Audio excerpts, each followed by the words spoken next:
Bonjour. Notez, Je vais vous demander votre attention, s'il vous plaît. On va commencer le débat. Merci beaucoup d'être venus, malgré ce grand froid. Alors, avant de commencer, je voudrais juste vous poser une question. Qui parmi vous, avant d'avoir entendu parler de la conférence, savait ce qu'étaient les perfluorés? Vous pouvez lever la main. Bon, la réponse est un petit peu biaisée, à mon avis.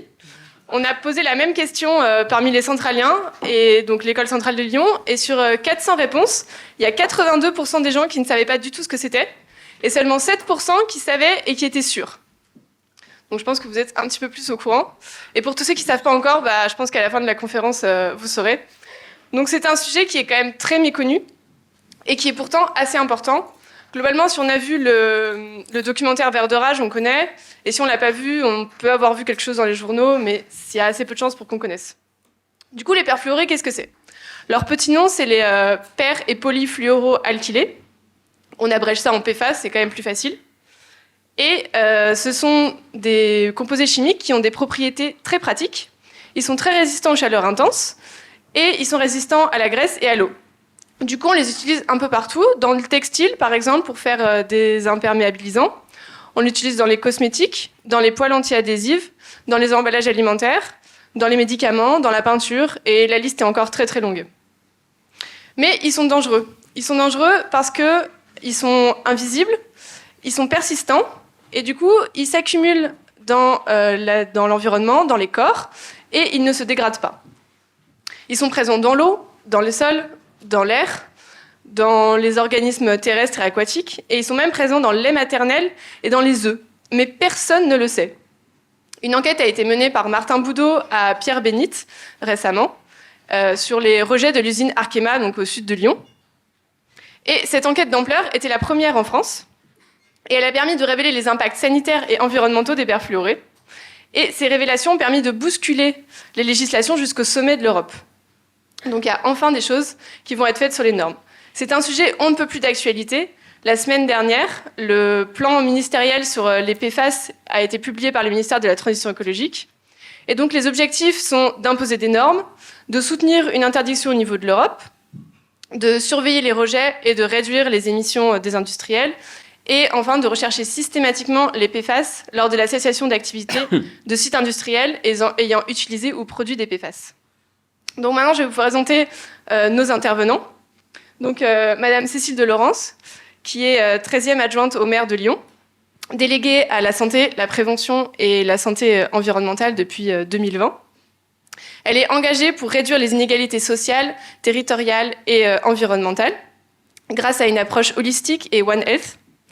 Diplômée de sciences humaines et sociales, elle a commencé sa carrière dans une ONG française en luttant contre les exclusions sociales, en se posant des questions sur la santé, la migration et en travaillant pour l'égalité des sexes. Et elle a travaillé 10 ans en tant que conseillère de représentant du personnel dans les établissements de santé. Monsieur Hugo Caronnier est pharmacien et toxicologue. Sa thèse portait sur la distribution et les impacts des PFAS dans la vallée de la Seine après un accident industriel. Et il est aujourd'hui chef de projet chez Valgo. Valgo, c'est une entreprise qui propose des stratégies pour la réhabilitation environnementale des anciens sites industriels. Son travail est évidemment axé sur les perfluorés, que ce soit pour l'étude de la contamination, l'exposition des hommes, les impacts sur la santé et les stratégies de remédiation de l'environnement. Et avant ça, il a travaillé chez Landcal Research dans l'assainissement des sites miniers en Nouvelle-Zélande. Et notre dernier intervenant, Jean-Louis Payon, est bénévole actif depuis 6 ans à Génération Future. Et depuis 1 an, il a remplacé le coordinateur régional de la région lyonnaise, avec le précieux soutien de Denis Barriot. Et leurs travaux s'axent principalement sur les pays et les campagnes, et en particulier le glyphosate. Jean-Louis Payon a passé tardivement une licence de géographie avec mention environnement. Il a été militant syndical et représentant du personnel. Et il a fini formateur CHSCT. Son pragmatisme de terrain l'a toujours poussé à privilégier la prévention pour éviter que les ennuis arrivent. Et maintenant, grâce à la retraite, qui lui apporte une grande liberté, il peut travailler encore plus et encore mieux grâce à une indépendance financière et surtout l'absence d'intérêt économique. Alors pour la première question...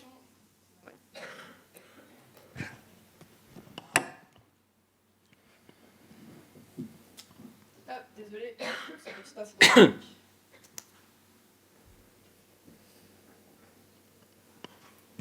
C'est bon là? Yes. Pour la première question, je vais m'adresser à Hugo Caronnier. Est-ce que vous pourriez nous expliquer plus en profondeur ce que sont les perfluorés et quels sont les enjeux sanitaires? Et peut-être compléter par les enjeux politiques par Madame Delaurent. Oui. Tout le monde entend? Ça marche bien? Parfait.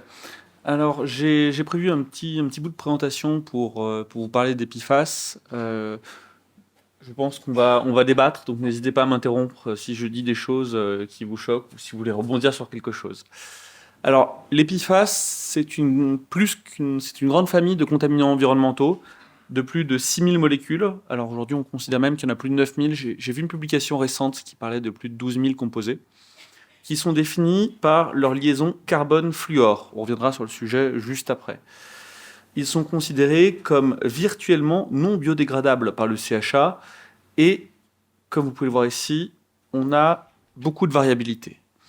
Ils vont varier en fonction de la longueur de leur chaîne chimique, ils vont varier en fonction de leur fonction chimique terminale. On va avoir des précurseurs comme le 6,2-FTAB juste en bas, qui va allier des chaînes donc perfluorées, carbone, fluor, mais également des chaînes non fluorées, ce qui va leur donner à tous ces composés, à ces plus de 6000 composés différents, des variabilités. Une grande variabilité, c'est la grande difficulté des PFAS. Ils sont très résistants, certes, mais ils vont avoir des variabilités dans cette persistance, des variabilités dans la mobilité de ces composés, dans leur hydrophilie, dans la dégradation, dans leur toxicité également, et ce qui va conduire, bien évidemment, à des variations dans la réglementation. Pour ces raisons, les PFAS sont très durs à traiter, mais avant tout, et c'est le point qui est à mon sens crucial, très dur à analyser. Et donc, pour définir ce problème, ça reste très complexe, parce que comment est-ce qu'on traite un problème que l'on n'arrive pas à définir? Pour vous illustrer ce problème, je vais vous montrer des résultats que nous avons eus dans la ville, enfin à côté de la ville de Rouen, dans des eaux souterraines. On a fait un prélèvement, on a analysé ce prélèvement par diverses méthodes analytiques. Lorsqu'on a regardé deux PFAS, donc le PFOS et le PFOA, comme le faisait la préfecture avant l'incendie de Lubrizol, on avait une concentration de 35 nanogrammes par litre, ce qui, somme toute, est minime.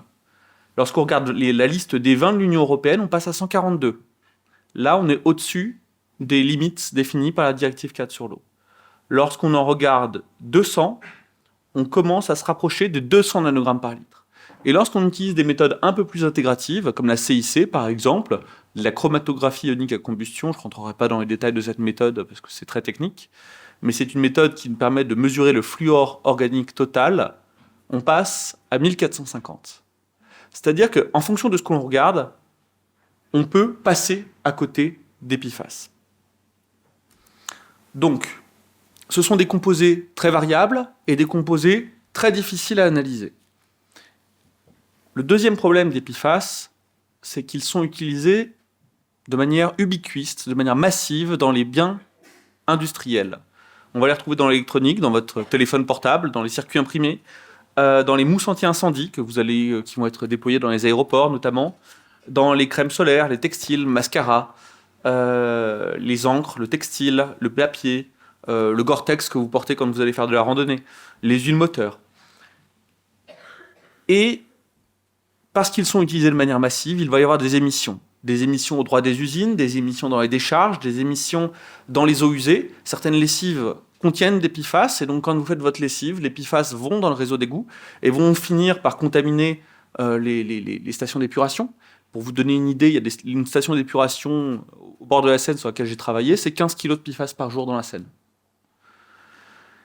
Et lorsqu'ils vont tomber dans les sols, ils vont percoler, on utilise le terme lixivier, ils vont traverser les sols et atteindre les eaux souterraines, conduisant à des contaminations massives.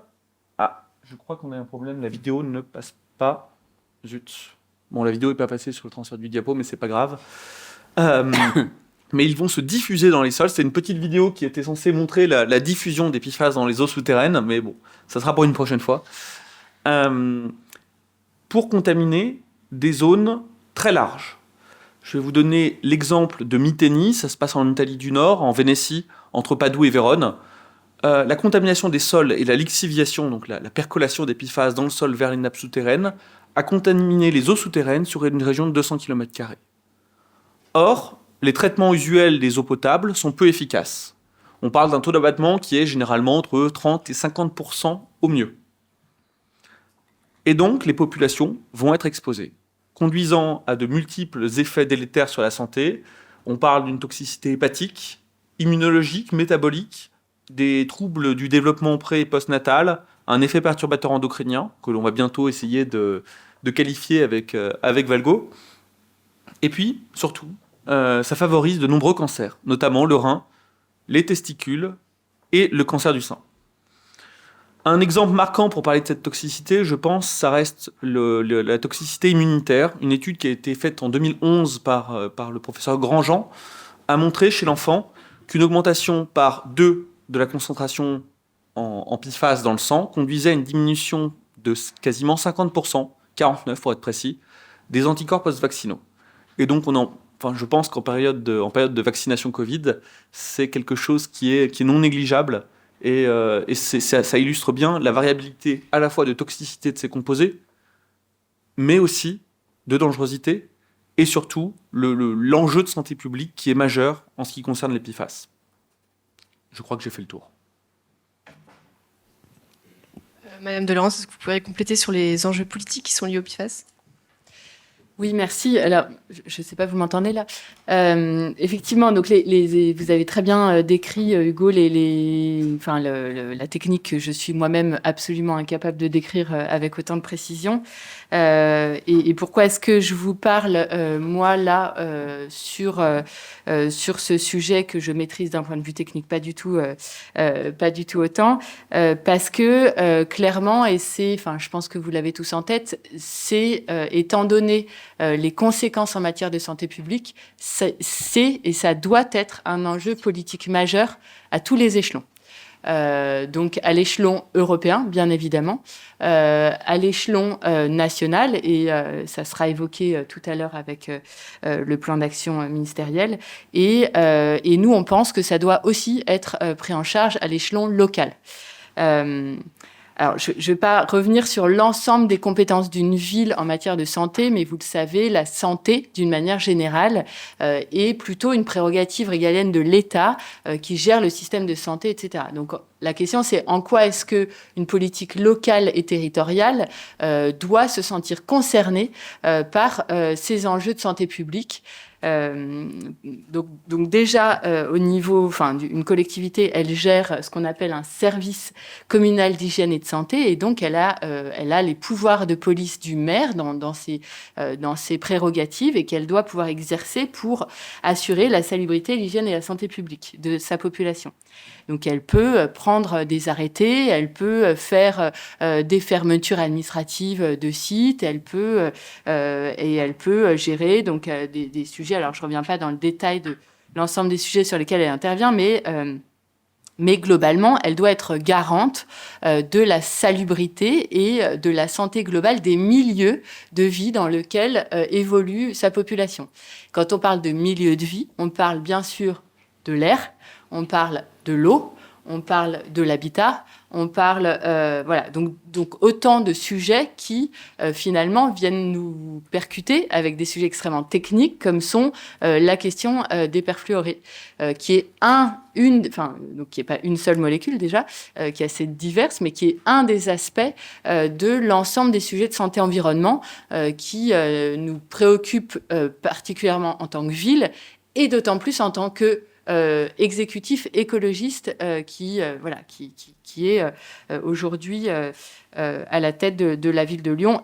Et je ne parle pas pour mes collègues de la métropole qui en plus gèrent, qui ont la compétence justement sur la gestion de l'eau, mais déjà au niveau de la ville de Lyon, c'est extrêmement important. Donc ça, c'est pour avoir un peu le cadrage de où on se positionne et en quoi est-ce que c'est important.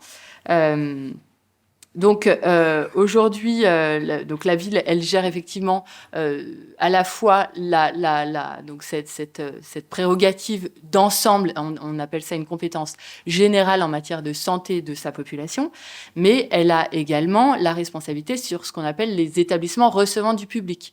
Donc les établissements recevant du public, ce sont les écoles, les crèches, enfin voilà, tous les établissements recevant du public. Certains sont gérés par des privés et d'autres sont gérés en direct et en régie par la ville. En l'occurrence, nous, les écoles et les crèches sont gérées par la municipalité. Donc, un des principes de base est de dire, dans les établissements que l'on gère nous-mêmes, nous devons d'être irréprochables et de nous assurer que l'accueil des enfants, en l'occurrence, je parlerai là plutôt des enfants parce qu'on sait que les perfluorés et en l'occurrence l'ensemble des perturbateurs endocriniens agissent sur des fenêtres d'exposition dans la vie de l'être humain. Et ces fenêtres d'exposition ont des conséquences plus fortes en matière de santé. Donc ce sont bien évidemment les 1000 premiers jours de la vie, mais également la période de l'adolescence, c'est-à-dire des périodes où en fait on a des évolutions hormonales importantes, et également pour les femmes la période de la ménopause. Donc ça, ce sont des fenêtres d'exposition au cours desquelles on dit que la dose ne fait pas le poison, c'est-à-dire que l'exposition à un polluant ne dépend pas de la quantité, contrairement à ce qui peut être dit, avec en général avec un certain nombre de composés chimiques qui sont réglementés dans l'alimentation ou hors de l'alimentation, où on dit en général que c'est la dose qui fait le poison, et du coup on paramètre en gros les niveaux de dose. Donc sur les perturbateurs endocriniens, on dit que la dose ne fait pas le poison parce que dans ces fenêtres d'exposition, une exposition faible peut entraîner des effets durables sur la santé, et c'est le cas de l'ensemble des perturbateurs endocriniens et des perfluorés en particulier. Voilà, donc dire une vigilance spécifique sur les 1000 premiers jours de la vie et sur l'ensemble de l'enfance en la matière. Donc, je détaillerai après peut-être les Merci beaucoup pour ces précisions. Vous vouliez rajouter quelque chose ? Oui, juste rapidement, peut-être une petite précision sur l'effet perturbateur endocrinien. Et alors, aujourd'hui, il n'y a pas encore de consensus sur l'effet perturbateur endocrinien et les PFAS. On a des résultats préliminaires et il semblerait que ça le soit, mais encore une fois, il faut un consensus scientifique pour le prouver. Bon, il y a de très fortes chances que ça le soit. L'exposition est multiple, en fait, et c'est toute la difficulté des PFAS, c'est que vous n'êtes pas exposé uniquement par l'eau. L'eau représente le vecteur principal de contamination aujourd'hui. En tout cas, c'est disons que les zones, lorsqu'on a une eau très contaminée, on va avoir forcément une exposition qui va être majorée. Mais vous êtes également exposé par la voie cutanée, donc par le contact avec cette eau ou avec un sol contaminé, par l'ingestion de poussière contaminée, par l'air qui peut se dégager d'un sol contaminé par les PFAS. Les voies sont multiples. Et effectivement, vous avez parlé des périodes de sensibilité aux perturbateurs endocriniens. Il y en a de multiples, et vous avez oublié aussi la période prénatale. C'est-à-dire qu'il y a une exposition in utero qui se fait. Lorsqu'on expose la mère, on expose le fœtus. Et là, on a un effet qui est terrible. Et effectivement, la toxicité n'est pas classique. C'est-à-dire, plus on a de toxiques, plus on a de toxiques. La toxicité classique, c'est plus on a de toxiques, plus on a d'effets toxiques. Plus la toxicité est forte. Pour les perturbateurs endocriniens, c'est différent. C'est un effet, finalement, c'est une courbe en cloche inversée. On a des effets qui sont très forts à forte concentration, à faible concentration, mais à concentration moyenne. Cet effet est modéré parce que le corps a des mécanismes de réponse et de régulation de ces toxiques et de ces perturbateurs endocriniens. Voilà, c'était juste pour apporter un éclairage un peu technique, mais... Oui, je veux juste rajouter également qu'il y avait aussi un gros problème, c'est aussi l'effet cocktail entre les différents produits chimiques. Donc l'effet cocktail, c'est pratiquement incontrôlable, surtout en zone urbaine, c'est compliqué. Et bon, c'est vrai que globalement, c'est vrai que ça vient de partout, ça vient du sol, comme tu viens de dire très justement, ça vient de l'air, ça vient de l'air. Et en sous-sol, donc les rivières, l'eau est beaucoup polluée sur le sud de Lyon, donc on en reparlera peut-être avec mon collègue sur l'eau. il y a un gros problème de l'eau parce que bon, c'est de l'eau au robinet. Donc, moi, j'ai accompagné justement pour le film de Boudot l'assistante du jour de Boudot. Et donc, on a fait pas mal de tests. On a posé des tests aériens, des tests pour l'eau. Pour l'eau, non, c'est pas moi qui l'ai posé pour l'eau. On a pris un peu de terre dans les jardins. Et donc, c'est vrai que c'est très complexe. Il y en a partout. Et il faut se dire que les PFAS, bon, les gens sur le terrain demandent des tests en urgence parce qu'ils sont très inquiets. Donc, on va essayer de faire intervenir Santé publique France dans les plus brefs délais pour faire une étude épidémiologique de la zone. Et donc là, c'est pour rassurer aussi les gens parce que les personnes riveraines sont très inquiètes. Voilà. Et donc là, il y a un gros travail il faut rassurer la population, mais de l'autre côté, il faut qu'on amène des éléments crédibles et très, très, très précis et pas dire n'importe quoi. Donc, on a découvert, au fil de l'eau, on découvre. Et notre association, justement, elle est là pour mettre en exergue ces problématiques et puis le montrer vous aussi également. Mais nous, on est là pour faire justement pression et faire, à travers les journalistes, pour arriver à communiquer à fond et faire en sorte que les riverains aussi se mobilisent. Les riverains, les consommateurs, ça touche tout le monde. Nous, on a fait un rapport en 2021 sur les consommateurs, pour les consommateurs. Parce que les PFAS sont dans les petits sachets pour aller au McDo. C'est des plastifiants, là, c'est pour isoler de l'humidité et tout. Donc, c'est très dangereux en tant que consommateur, mais à tous les niveaux. Et donc, on peut trouver aussi des PFAS sur les ours, là-bas, sur la planète, au pôle Nord. Les ours ont des perfluorés. Donc, on est envahi complètement. Et donc, la nocivité pour la santé, il faut l'analyser. Et donc là, il faut faire de la prévention. Je me permets de reprendre la main pour vous poser plus précisément, Jean-Louis Payon et Cécile Delaurent, quels sont les moyens qui existent déjà localement pour lutter, quelle est la réglementation et quels sont également ses points faibles? Alors, donc, par rapport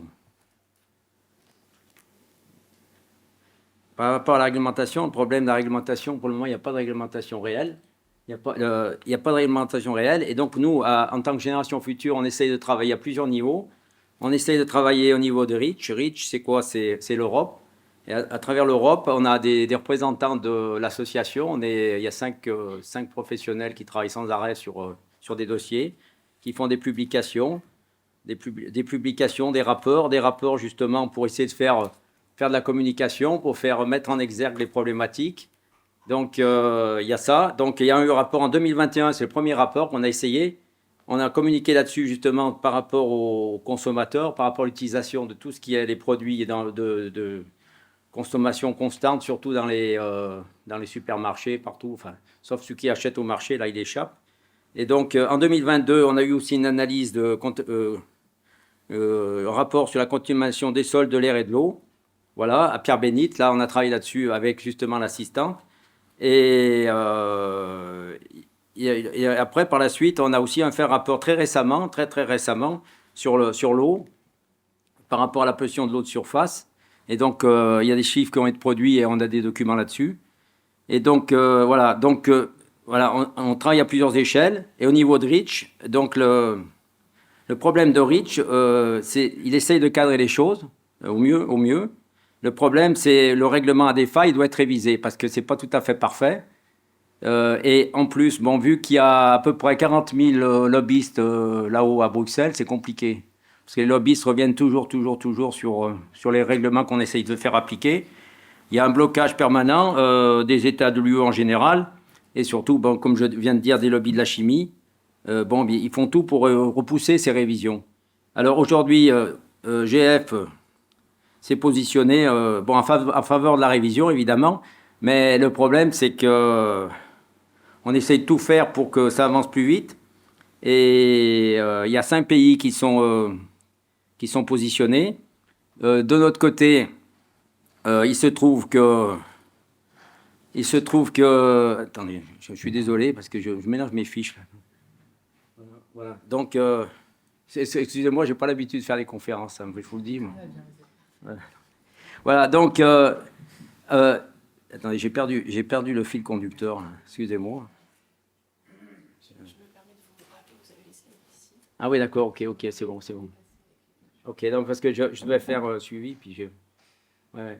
Donc, le problème de Rich, c'est que, bon, actuellement, bon, ben, on ne va pas assez loin, donc on se bagarre pour que ça aille plus loin. On espère que, vu que les 5 pays ont décidé de...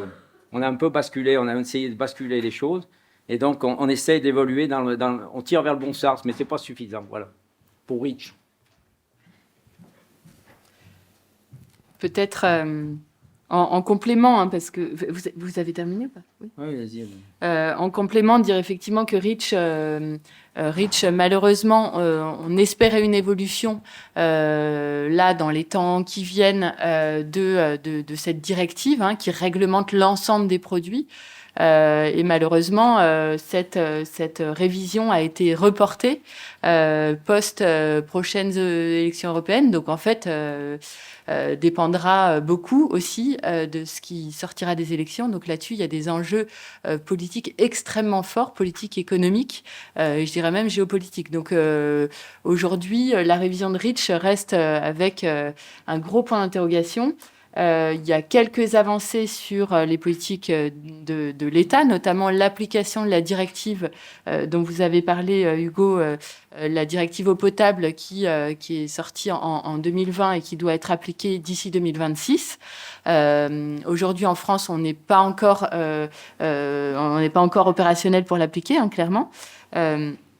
Donc il y a déjà cette étape-là, mais je pense que pour répondre à votre question, il y a aujourd'hui une dissonance entre des enjeux extrêmement forts pour le grand public ça génère des inquiétudes extrêmement importantes, ces sujets de pollution, PFAS, mais aussi pesticides, etc.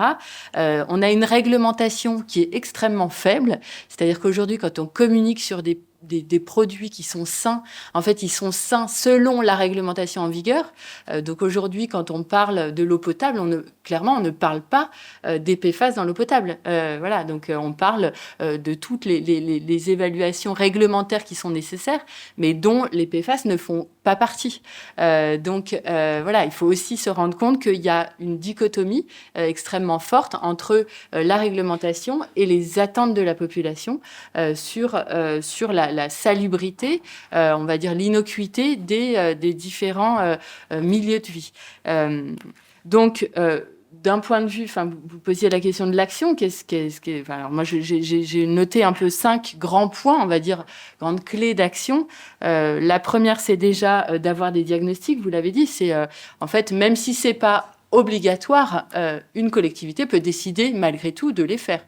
Elle les prend à sa charge, elle les finance. Nous, c'est ce qu'on va faire justement sur nos écoles et nos crèches. On va faire des mesures de perfluorés à la sortie du robinet dans nos crèches et dans nos écoles pour nous assurer que la chaîne et l'ensemble de la chaîne eau potable n'est pas contaminée à un endroit ou à un autre. Donc ça, c'est quelque chose qui est possible et on peut aussi aider la science à produire du savoir sur le sujet.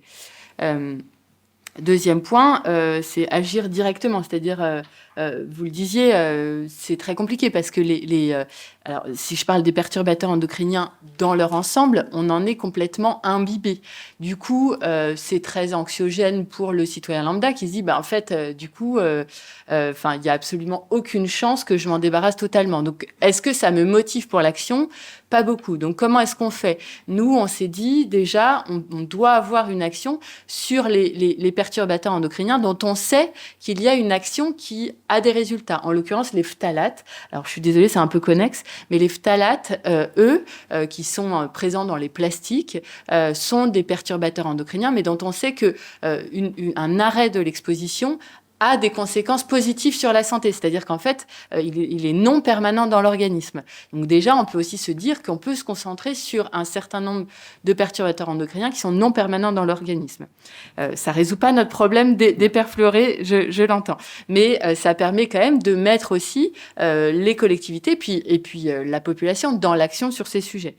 Dans l'action, c'est chacun balaye aussi devant sa porte sur ses propres compétences et ensuite ensuite, l'idée, c'est d'accompagner. Et en l'occurrence, vous le disiez, hein, sur les 1000 premiers jours. Alors, j'intégrais la phase fœtale. Donc, en vrai, c'est 1100 premiers jours.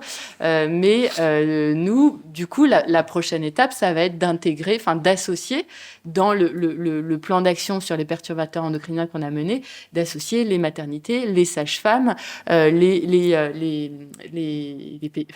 pédiatres, mais aussi les gynécologues obstétriciens, en fait, tous ceux qui interviennent sur cette première partie de la vie pour les amener à travailler déjà sur les matériaux avec lesquels le futur enfant à naître est en contact. Donc, c'est tout bête, mais les sols dans une maternité, voilà. Si c'est des sols en PVC dans lesquels il y a des phtalates, potentiellement l'enfant, le première bouffée d'air qu'il va respirer, elle sera. Donc voilà, là-dessus c'est très concret. C'est comment est-ce qu'on travaille avec les maternités du territoire pour dire, quand vous renouvelez vos sols, vous mettez des sols qui sont absolument pas émissifs. C'est juste un exemple. Et ensuite, le cinquième, donc il y a également un point autour de faire savoir, c'est-à-dire comment est-ce qu'on accompagne sur de la sensibilisation. Donc là, c'est ce qu'on fait aujourd'hui, mais sur on va dire, un public assez restreint et puis déjà bien éveillé, j'ai l'impression, au sujet. Mais il y a aussi faire savoir à un public beaucoup plus large sur des sujets qui sont très techniques et du coup assez complexes aussi à faire passer. D'autant que ces sujets sont très anxiogènes et qu'on le sait, on vit aussi dans une période d'éco-anxiété assez forte. Donc, il faut à la fois sensibiliser, ne pas cacher les sujets, mais ne pas non plus faire monter une angoisse sur laquelle les gens seraient désarmés. Et enfin, je pense que le dernier point, c'est faire du plaidoyer politique.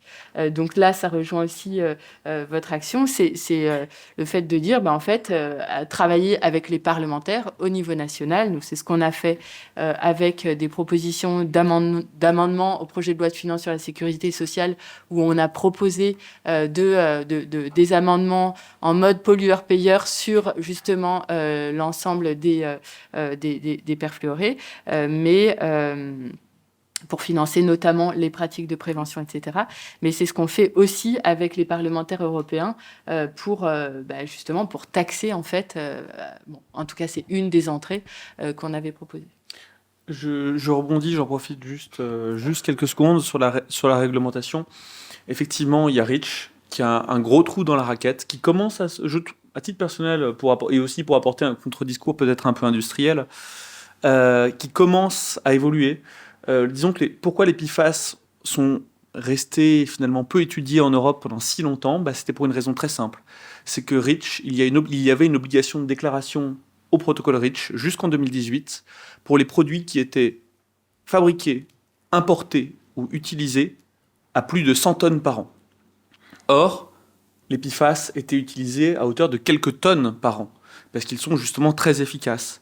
Aujourd'hui, en 2018, l'Union européenne a fait évoluer REACH et cette limite est passée de 100 tonnes à 1 tonne. Et c'est pour ça, et c'est à ce moment-là que l'Union européenne a vu tous ces PFAS apparaître et s'est posé des questions et a financé d'ailleurs des programmes de recherche. L'Union européenne a agi là-dessus. Mais effectivement, il y a encore trop de produits, et je vous laisse la parole juste après, mais il y a encore beaucoup trop de produits qui sont, parce que les PFAS sont très efficaces, qui sont produits ou utilisés à des concentrations qui sont inférieures à la tonne annuelle. Et c'est une cécité que l'on a en plus.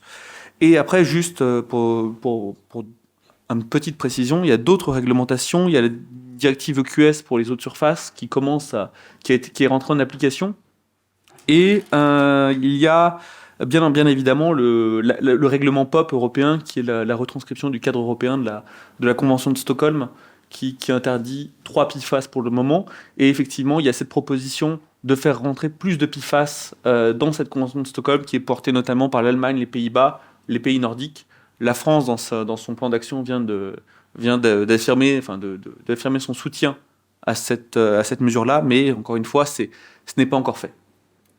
Nous, justement, pour l'association, on souhaite que tous les PFAS soient interdits et au moins filtrés avec des moyens les plus efficaces possibles en urgence, parce que l'essentiel, c'est de protéger les populations, ça c'est très important.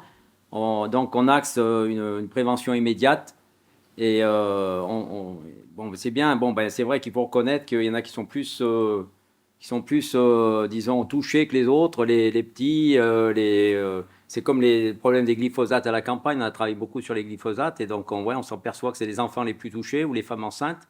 Et je crois que c'est à peu près pareil pour les PFAS. Et donc nous, pour REACH, ce qu'on veut, nous, les améliorations majeures, c'est avoir un contrôle plus strict, efficace des dossiers d'enregistrement, parce que là, c'est pas très clair. C'est pas, en plus, on est sous la pression des lobbyistes. Aller plus vite vers l'évaluation des substances, parce que justement, vous l'avez déjà dit, donc il faut évaluer de manière claire, nette et précise les substances pour pouvoir lutter contre. Donc mieux identifier les substances dangereuses, limiter considérablement l'exposition aux substances identifiées comme dangereuses, donc limiter l'exposition, donc essayer de faire en sorte que les gens qui sont dans les usines ou qui sont riverains, il faut essayer de faire le maximum pour les protéger. Prendre en compte aussi l'exposition à des mélanges de substances. Alors là, ça serait plutôt l'effet cocktail. Donc l'effet cocktail. Et donc là, nous, on a ces 4-5 pistes pour essayer d'améliorer un peu plus REACH. Voilà. Mais il y a un gros travail à faire encore. Et le problème, c'est qu'on n'a pas de cartographie très, très claire. On a fait des cartographies très récentes, mais le problème, c'est qu'il y a des systèmes de limites de quantification qui sont différentes. C'est pas les mêmes analyses dans chaque département. On a sorti une carte récemment, justement, où il y a des disparités énormes et des disparités très bizarres qui fait que c'est pas les mêmes. Il n'y a pas d'unification d'analyse dans chaque département. Chacun fait sa petite sauce. Donc, il est temps que, très rapidement, l'État décide de procéder à des contrôles vraiment très efficaces et homogènes. L'homogénéité des contrôles. Je suis totalement d'accord avec vous, en tout cas sur le problème de REACH et de l'analyse des dossiers. C'est vrai qu'il y a un souci aujourd'hui sur REACH, c'est que c'est une déclaration. C'est-à-dire qu'on importe ou on utilise un produit chimique, on déclare importer ou utiliser ce produit chimique et l'instance, le CHA, l'instance européenne qui s'occupe de ce protocole REACH, va transmettre des dossiers, donc un parmi 10, un parmi 1000, va transmettre certains dossiers à des agences nationales pour enquêter sur une molécule. Donc, bien évidemment, l'agence norvégienne n'aura pas les mêmes normes que les mêmes exigences que l'agence française ou que l'agence ou l'agence tchèque ou polonaise. Donc ça, c'est un premier problème. Et puis, deuxième problème, c'est qu'on ne peut pas investiguer toutes les substances. Mais il y a un autre problème, et c'est aussi le problème de l'utilité des PFAS. Ils sont présents dans vos téléphones. Ils sont présents pour éviter que les circuits imprimés s'usent trop vite. On les utilise dans l'industrie nucléaire, on va les utiliser aussi dans la défense. Dans certains médicaments, ils sont utilisés. Et je vais même aller plus loin, certains médicaments, selon les définitions, peuvent être considérés comme des PFAS, étant donné qu'ils ont une chaîne carbonée perfluorée. Et donc, c'est un vrai souci, c'est qu'il y a des PFAS qui sont aujourd'hui autorisés par une autorisation de mise sur le marché d'un médicament. Donc, quelle va être la réglementation qui va primer ? Il y a tout un débat à avoir, et je pense que il y a une vraie discussion à mener entre les différents acteurs associatifs, privés, publics. Enfin, on est autour de cette table, mais aussi les producteurs, parce que c'est vrai que l'industrie nucléaire, aujourd'hui, en a besoin. La défense nationale en a besoin pour certains circuits imprimés. Le médical en a besoin. Certains dispositifs médicaux, notamment les cathéters qui sont utilisés pour injecter des chimiothérapies, ont besoin de PFAS. Donc, il y a une discussion à avoir. Et il faut encadrer les émissions, les rejets, mais et éviter les expositions, mais aussi voir les utilités de ces PFAS. Et c'est toute une question qui est... Je ne vais pas vous mentir, je n'aimerais pas être à la place du législateur sur ce sujet. Voilà. C'est un sujet qui est éminemment complexe et sensible. Alors justement, il y a quand même des personnes qui ont fait un travail là-dessus. Il y a le plan ministériel qui est sorti la semaine dernière. Est-ce que vous pouvez nous en parler un petit peu plus, du point de vue que ce soit associatif, politique ou encore industriel ? Alors, vous voulez peut-être aborder le sujet du plan ministériel ? Moi, je l'ai épluché la semaine dernière, mais c'est assez frais dans mon... Je ne suis pas habitué.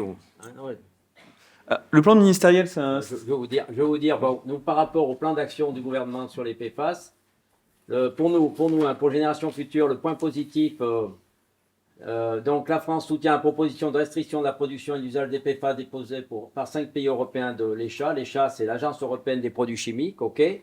Donc pour nous, les points négatifs, donc il n'y a pas de garantie sur l'inclusion des nouveaux PFAS à surveiller. L'obligation de surveillance des eaux potables n'est pas prévue que pour 2026, donc c'est quand même assez loin. Donc on n'est pas dans l'urgence apparemment, voilà. C'est la grosse problématique. Rien sur la surveillance de l'exposition des poissons au PFAS, alors qu'il s'agit d'une voie d'exposition très importante pour une partie de la population. Là, on peut en parler, il y a un pêcheur, il en parlera certainement, on ne parle pas des poissons. On a fait des tests sur les poissons là, récemment, et donc apparemment, ils sont tous pollués. On parle plein de perfluorés, c'est incroyable. Et là, les pêcheurs, ils peuvent parler là-dessus, ils commencent à être au courant. Rien également sur les méthodes d'analyse et leur sensibilité employées pour réaliser cette surveillance. Pas de moyens, disons, pour les méthodes d'analyse aussi sont très hétéroclites, voilà. Donc il faut tout cadrer, il faut que les puissances publiques s'en emparent et mettent une législation qui soit claire et nette. Ça, c'est très important. Pour le moment, c'est très vague et en plus avec les lobbyistes qui changent sans arrêt, qui essayent de gratter un peu, donc c'est un peu compliqué. Donc toujours aucune norme concernant les rejets industriels proposés. Donc, il n'y a pas de normes, on n'a rien de précis et pratiquement aucune mesure visant à la réduction des émissions. Donc, pour le moment, il n'y a rien de précis. Voilà. Donc, on est un peu dans le brouillard. Donc, on attend justement des explications des pouvoirs publics pour qu'ils puissent nous dire exactement ce qu'on va faire. Parce que là, pour nous, c'est assez sommaire. Très sommaire. Juste pour information, je suis complètement d'accord avec vous sur les méthodes d'analyse. Aujourd'hui, il y a un vrai souci à ce niveau-là. Quelle méthode on choisit ? La directive 4 sur l'eau va fixer en 2026 deux limites, une à 100 nanogrammes par litre pour 20 PFAS et une à 500 nanogrammes par litre pour tous les PFAS. Seul problème, c'est qu'il n'y a aucune méthode aujourd'hui, même si elles existent, aucune méthode qui n'a été validée par l'Union européenne pour définir tous les PFAS. Et donc, c'est de base la limite de 100 pour les 20 qui va s'appliquer. Or, si le PFAS majoritaire n'est pas dans cette liste, ça arrive souvent, notamment avec le 6.2 FTAB, c'est ma petite marotte, j'en parle beaucoup de celui-ci. Il ne fait pas partie des 20 et il est présent à 80% dans les eaux usées. Qu'est-ce qu'on fait ? Pour les normes de rejet, je vais juste peut-être apporter des informations parce que là-dessus, j'épluche tous les textes, je suis stakhanoviste là-dessus. Il y a aujourd'hui des normes dans les rejets des sites industriels qui ont été non pas fixés par ces plans d'action, mais par des directives, enfin des décrets ministériels, des ordonnances ministérielles qui ont été publiées en juillet, en août, ensuite du reportage, qui vont fixer des limites à 25 microgrammes par litre pour les 20 PFAS de l'Union européenne, avec, de souvenir, c'est une surveillance mensuelle ou trimestrielle en fonction de l'industrie. Donc il y a une limite qui a été fixée, et il y a aussi une limite eau brute, eau potable qui a été fixée sur l'ordonnance du 25 décembre de 2022 qui s'applique depuis le 1er janvier. Donc ça commence tout doucement, mais je suis totalement d'accord, ça ne va pas assez vite. Après, ce plan d'action, moi je le trouve intéressant parce qu'il apporte des sujets, il demande notamment de faire des valeurs toxicologiques de référence, de travailler sur la matrice R, il apporte de bonnes idées, mais c'est vrai que ça va très lentement. Je suis totalement d'accord. Et il y a beaucoup de sujets sur lesquels il faudrait avancer beaucoup plus vite et peut-être même prendre des actions a priori. Là-dessus, je pense qu'on est tous, enfin voilà, moi je suis globalement d'accord avec ce que vous dites. Hein, désolé, le débat va dans un seul sens, mais c'est vrai que voilà, on se félicite aussi du fait que les choses avancent. Elles avancent malheureusement trop lentement. Et encore une fois, je pense que le coup de frein sur REACH, il a été assez aussi désastreux au niveau européen. Et c'est vrai que c'est assez inquiétant parce que l'Europe réglemente quand même à peu près la totalité des produits qui sont présents sur le territoire. Et si l'Europe ne bouge pas sur ces sujets, on voit bien les conséquences.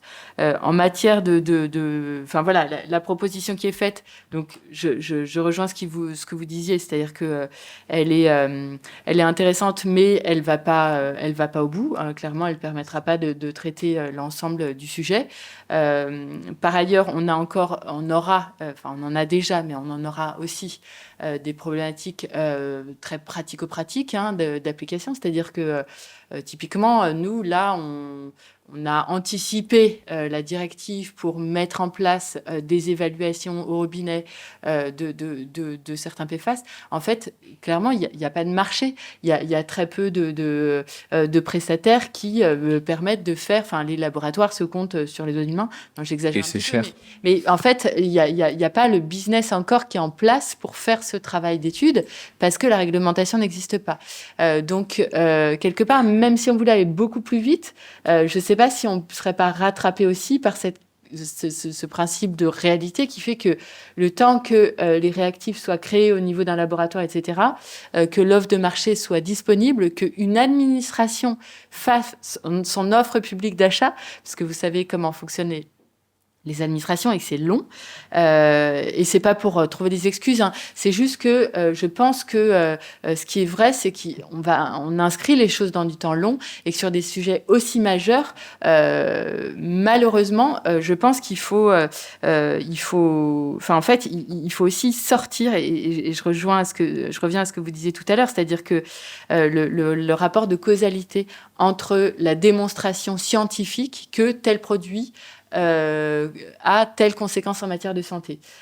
Aujourd'hui, on a encore des politiques publiques qui reposent sur la preuve absolue. C'est-à-dire que tant qu'il n'y a pas de preuve, en fait, il n'y a pas de principe de précaution qui est appliqué. La question aujourd'hui, c'est est-ce qu'on peut dire qu'à partir du moment où il y a un faisceau de présomption, ce qui est le cas pour l'ensemble des PFAS, est-ce qu'on peut dire, en fait, on prend une réglementation qui est une réglementation de précaution. Et nous, c'est ça qu'on recommande. Et pour moi, une politique de prévention, c'est cette politique. Maintenant, vous avez soulevé des questions très importantes, c'est-à-dire sur les cas qui pourraient demander du coup une dérogation. Si jamais on avait une réglementation de précaution, comment est-ce qu'on les identifie? Vous avez parlé du cathéter, vous avez parlé de l'aéronautique, vous avez parlé de certains cas où ça pourrait se justifier. Est-ce qu'on met en place une politique dérogatoire sur des besoins qui sont des besoins saillants dans lesquels il est démontré que le rapport bénéfice-risque, en gros, il fait peser la balance vers le bénéfice et pas vers le risque.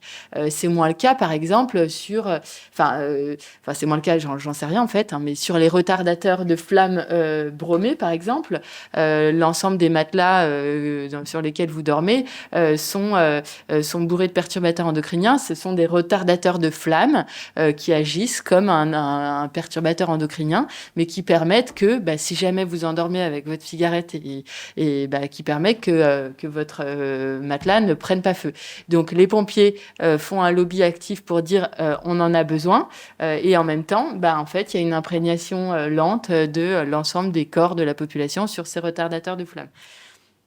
Donc, c'est des sujets qui sont extrêmement complexes et quand on pèse le bénéfice-risque d'un point de vue sanitaire, il faut aussi le peser d'un point de vue des risques. Donc là, on a parlé des risques d'accidents type incendie, mais aussi des besoins industriels qui sont importants.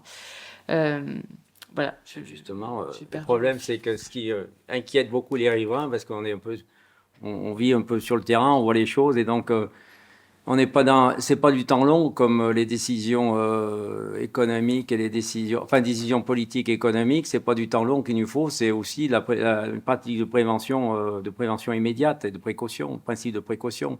Et donc, quand on voit la situation, par exemple, des gens qui sont dans la vallée de la chimie, quand on voit sur le reportage de Boudot, il spécifiait bien, il y avait une spécificité, par exemple, en Belgique, sur le fait que les gens qui étaient riverains, ils avaient fait des tests. Ils avaient fait des tests sur la santé des gens autour de l'usine. Et il y avait quand même un écart à la moyenne relativement conséquent, ce qui est de 16%.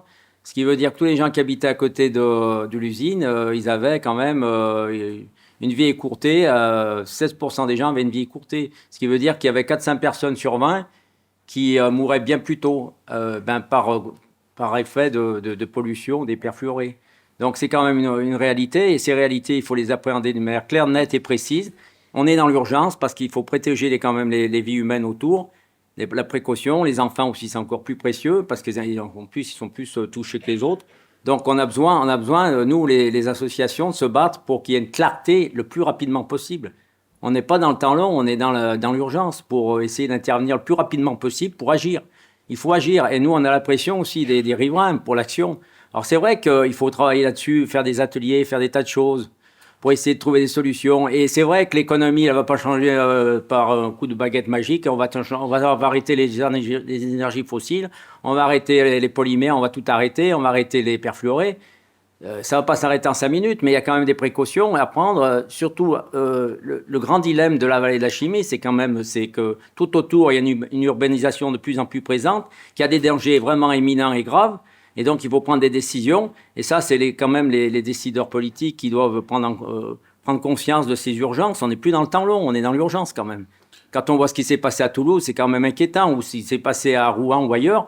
Donc, on doit se battre, nous, les associations, pour que booster les décideurs politiques et faire en sorte que les puissances économiques ne bloquent pas les évolutions, parce qu'eux, ils veulent prendre du temps au temps pour essayer de vite basculer, de traîner, parce que ça leur fait des pertes de rente. Donc voilà, c'est ça le problème. Donc on est confronté à un système qui est très lourd, qui est très pesant et qui ne va pas changer les choses en 5 minutes.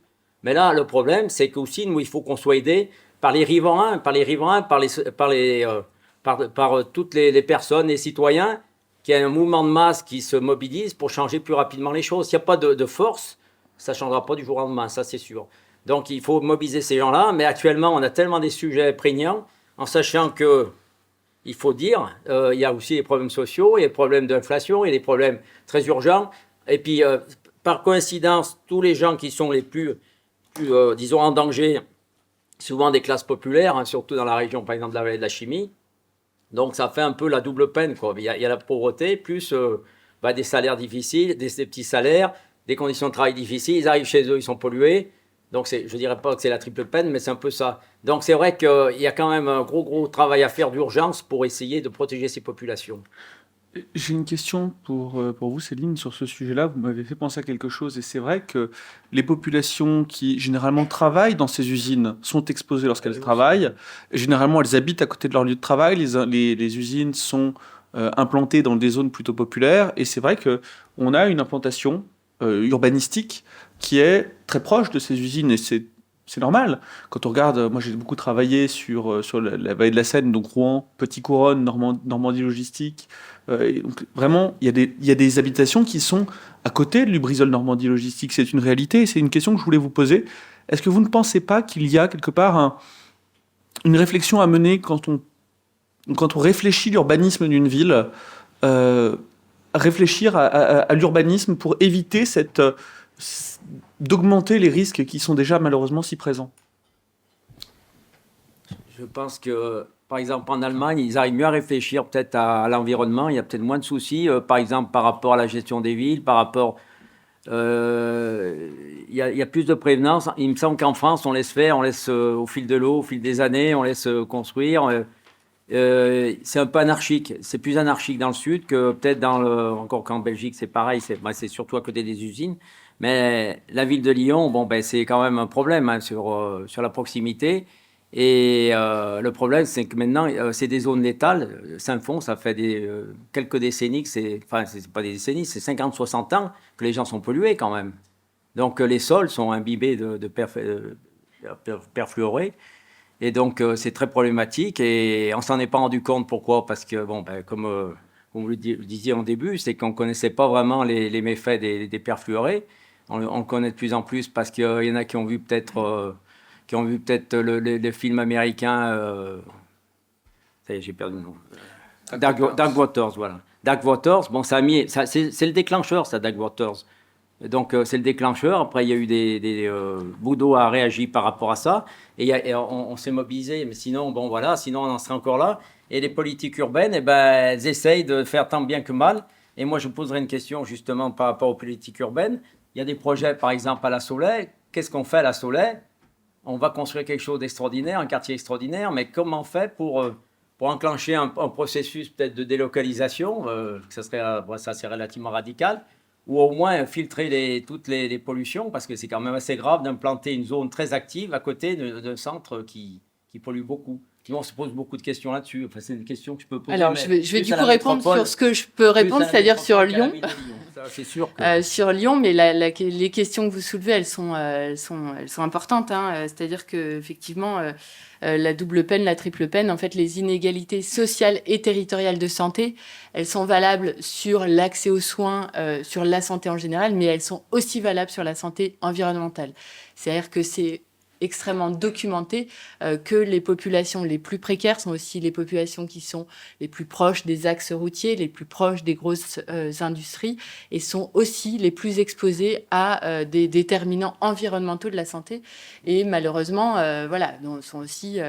et ça, si on conjugue ça avec le fait que l'alimentation vient aussi augmenter en fait ce risque et ces inégalités, donc c'est clairement quelque chose sur laquelle, en tant que collectivité, on doit agir pour réduire ces inégalités sociales, territoriales de santé. Donc, la question de l'urbanisme à Lyon, elle est extrêmement importante. C'est-à-dire que Lyon est quand même et à l'intérieur de la vallée de la Chimie est un bassin avec un passé industriel assez fort, notamment dans le sud de la ville, pas très loin d'ici. On a beaucoup de zones, notamment toute la zone de Gerland, une ancienne zone industrielle où clairement l'ensemble des sols, et ceux qui vivent à Gerland le savent peut-être, la nappe phréatique est interdite de pompage depuis, je crois, plus d'une dizaine d'années parce que la nappe phréatique est polluée. Donc clairement, l'eau de la nappe phréatique ne peut pas être utilisée. Il y a une interdiction d'utilisation de l'eau. Voilà.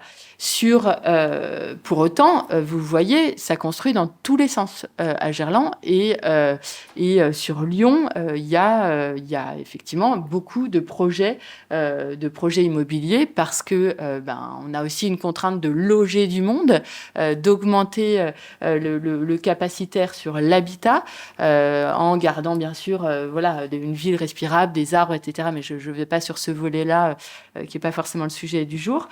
Donc, l'enjeu, c'est de réussir le défi, d'implanter de l'habitation sur des anciennes zones industrielles qui ont été potentiellement polluées.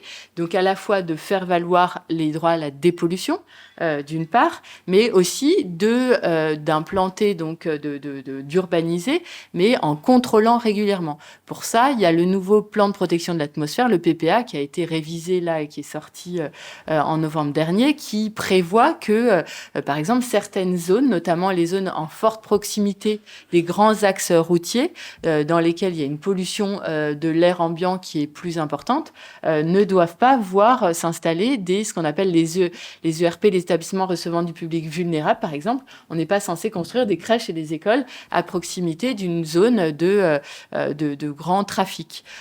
Ou alors, on est censé mettre en place des mesures correctives, c'est-à-dire des captations de l'air pour renouveler l'air intérieur qui se fasse dans les endroits les moins pollués, c'est-à-dire que plutôt que de le faire sur la grosse avenue, le faire sur le parc extérieur. Donc là, c'est aussi comment est-ce qu'on met en place des aménagements qui permettent de réduire les risques. Et on est sur de la réduction des risques pour réussir à densifier l'habitat dans une ville qui a un passif industriel important. Je me permets de reprendre la main pour poser la question suivante. Donc, vous l'avez dit, on s'en est rendu compte, c'est à la fois un sujet qui n'est pas très connu du public et c'est à la fois un sujet qui inquiète les personnes qui sont les plus concernées. Comment est-ce qu'il faut déjà informer les gens? Et j'imagine que oui. Et si oui, comment le faire sans créer une panique générale? Alors, peut-être pour rebondir, et c'est aussi un point sur lequel je voulais revenir dans les manquements du plan d'action ministériel. Nous, ce qu'on a plaidé au cours des instances et notamment dans le dernier cas qui nous a concernés, c'est de pouvoir faire des enquêtes épidémiologiques, de suivre en fait. Donc on sait qu'on est confronté à des émissions. Alors là, en l'occurrence, on parle des perfluorés, mais on sait qu'on est confronté à des émissions multiples. Aujourd'hui, les pouvoirs publics disent oui, mais on n'a pas de lien de causalité à effet, de cause à effet. Et nous, on dit, du coup, documentons les conséquences et suivons les populations qui sont exposées pour voir si, oui ou non, elles se révèlent avoir des problématiques de santé X ou Y. Et en l'occurrence, c'est vrai que l'intérêt et la demande qu'a formulée notamment la métropole, mais qui n'est pas là pour en parler aujourd'hui, c'est de créer un institut citoyen de suivi justement de ces impacts, en disant aujourd'hui les citoyens ont besoin, peuvent documenter ça, parce que l'ARS globalement nous dit non, ça coûterait beaucoup trop cher, c'est impossible, c'est comme avoir un registre cancer. Moi j'aimerais bien qu'on ait un registre cancer à Lyon, parce que quand même dans une ville comme celle-là, dans une région comme celle-là, ne pas avoir de suivi de cancer, c'est quand même un peu fou, mais l'administration nous dit non, c'est pas possible, ça coûterait beaucoup trop cher, il y a beaucoup trop de cas de cancer, on peut pas tout suivre, etc. Moi, je pense que les citoyens, ils sont en capacité aussi peut-être, sur la base du volontariat, de déclarer un certain nombre de choses pour permettre aussi à la science d'avancer là-dessus et de documenter un certain nombre de choses. Donc, ça peut être une des entrées d'une participation citoyenne. Dans tous les cas, sur l'accès à l'information, il faut savoir que le droit à l'environnement oblige à la diffusion d'un certain nombre d'informations. Ça a été le cas sur le site de la préfecture pour le cas dont vous avez parlé. Donc il y a une obligation qui est inscrite dans les textes, parce que évidemment le politique a jamais vraiment intérêt à ce que toutes ces informations soient diffusées, et que, en fait, c'est la tentation. Et pourtant je suis élue, donc j'en parle en connaissance de cause. Mais en fait, on peut naturellement, c'est difficile de faire confiance à des élus pour divulguer des informations dont on sait que ça va ne leur produire que des problèmes, en fait.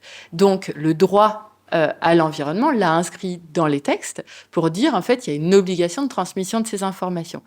Donc ces informations, elles sont évidemment extrêmement anxiogènes. Donc aujourd'hui, il y a des associations, et merci pour leur travail, et heureusement qu'elles sont là, qui viennent chercher, qui viennent rappeler à leurs obligations les différentes parties prenantes sur ces sujets.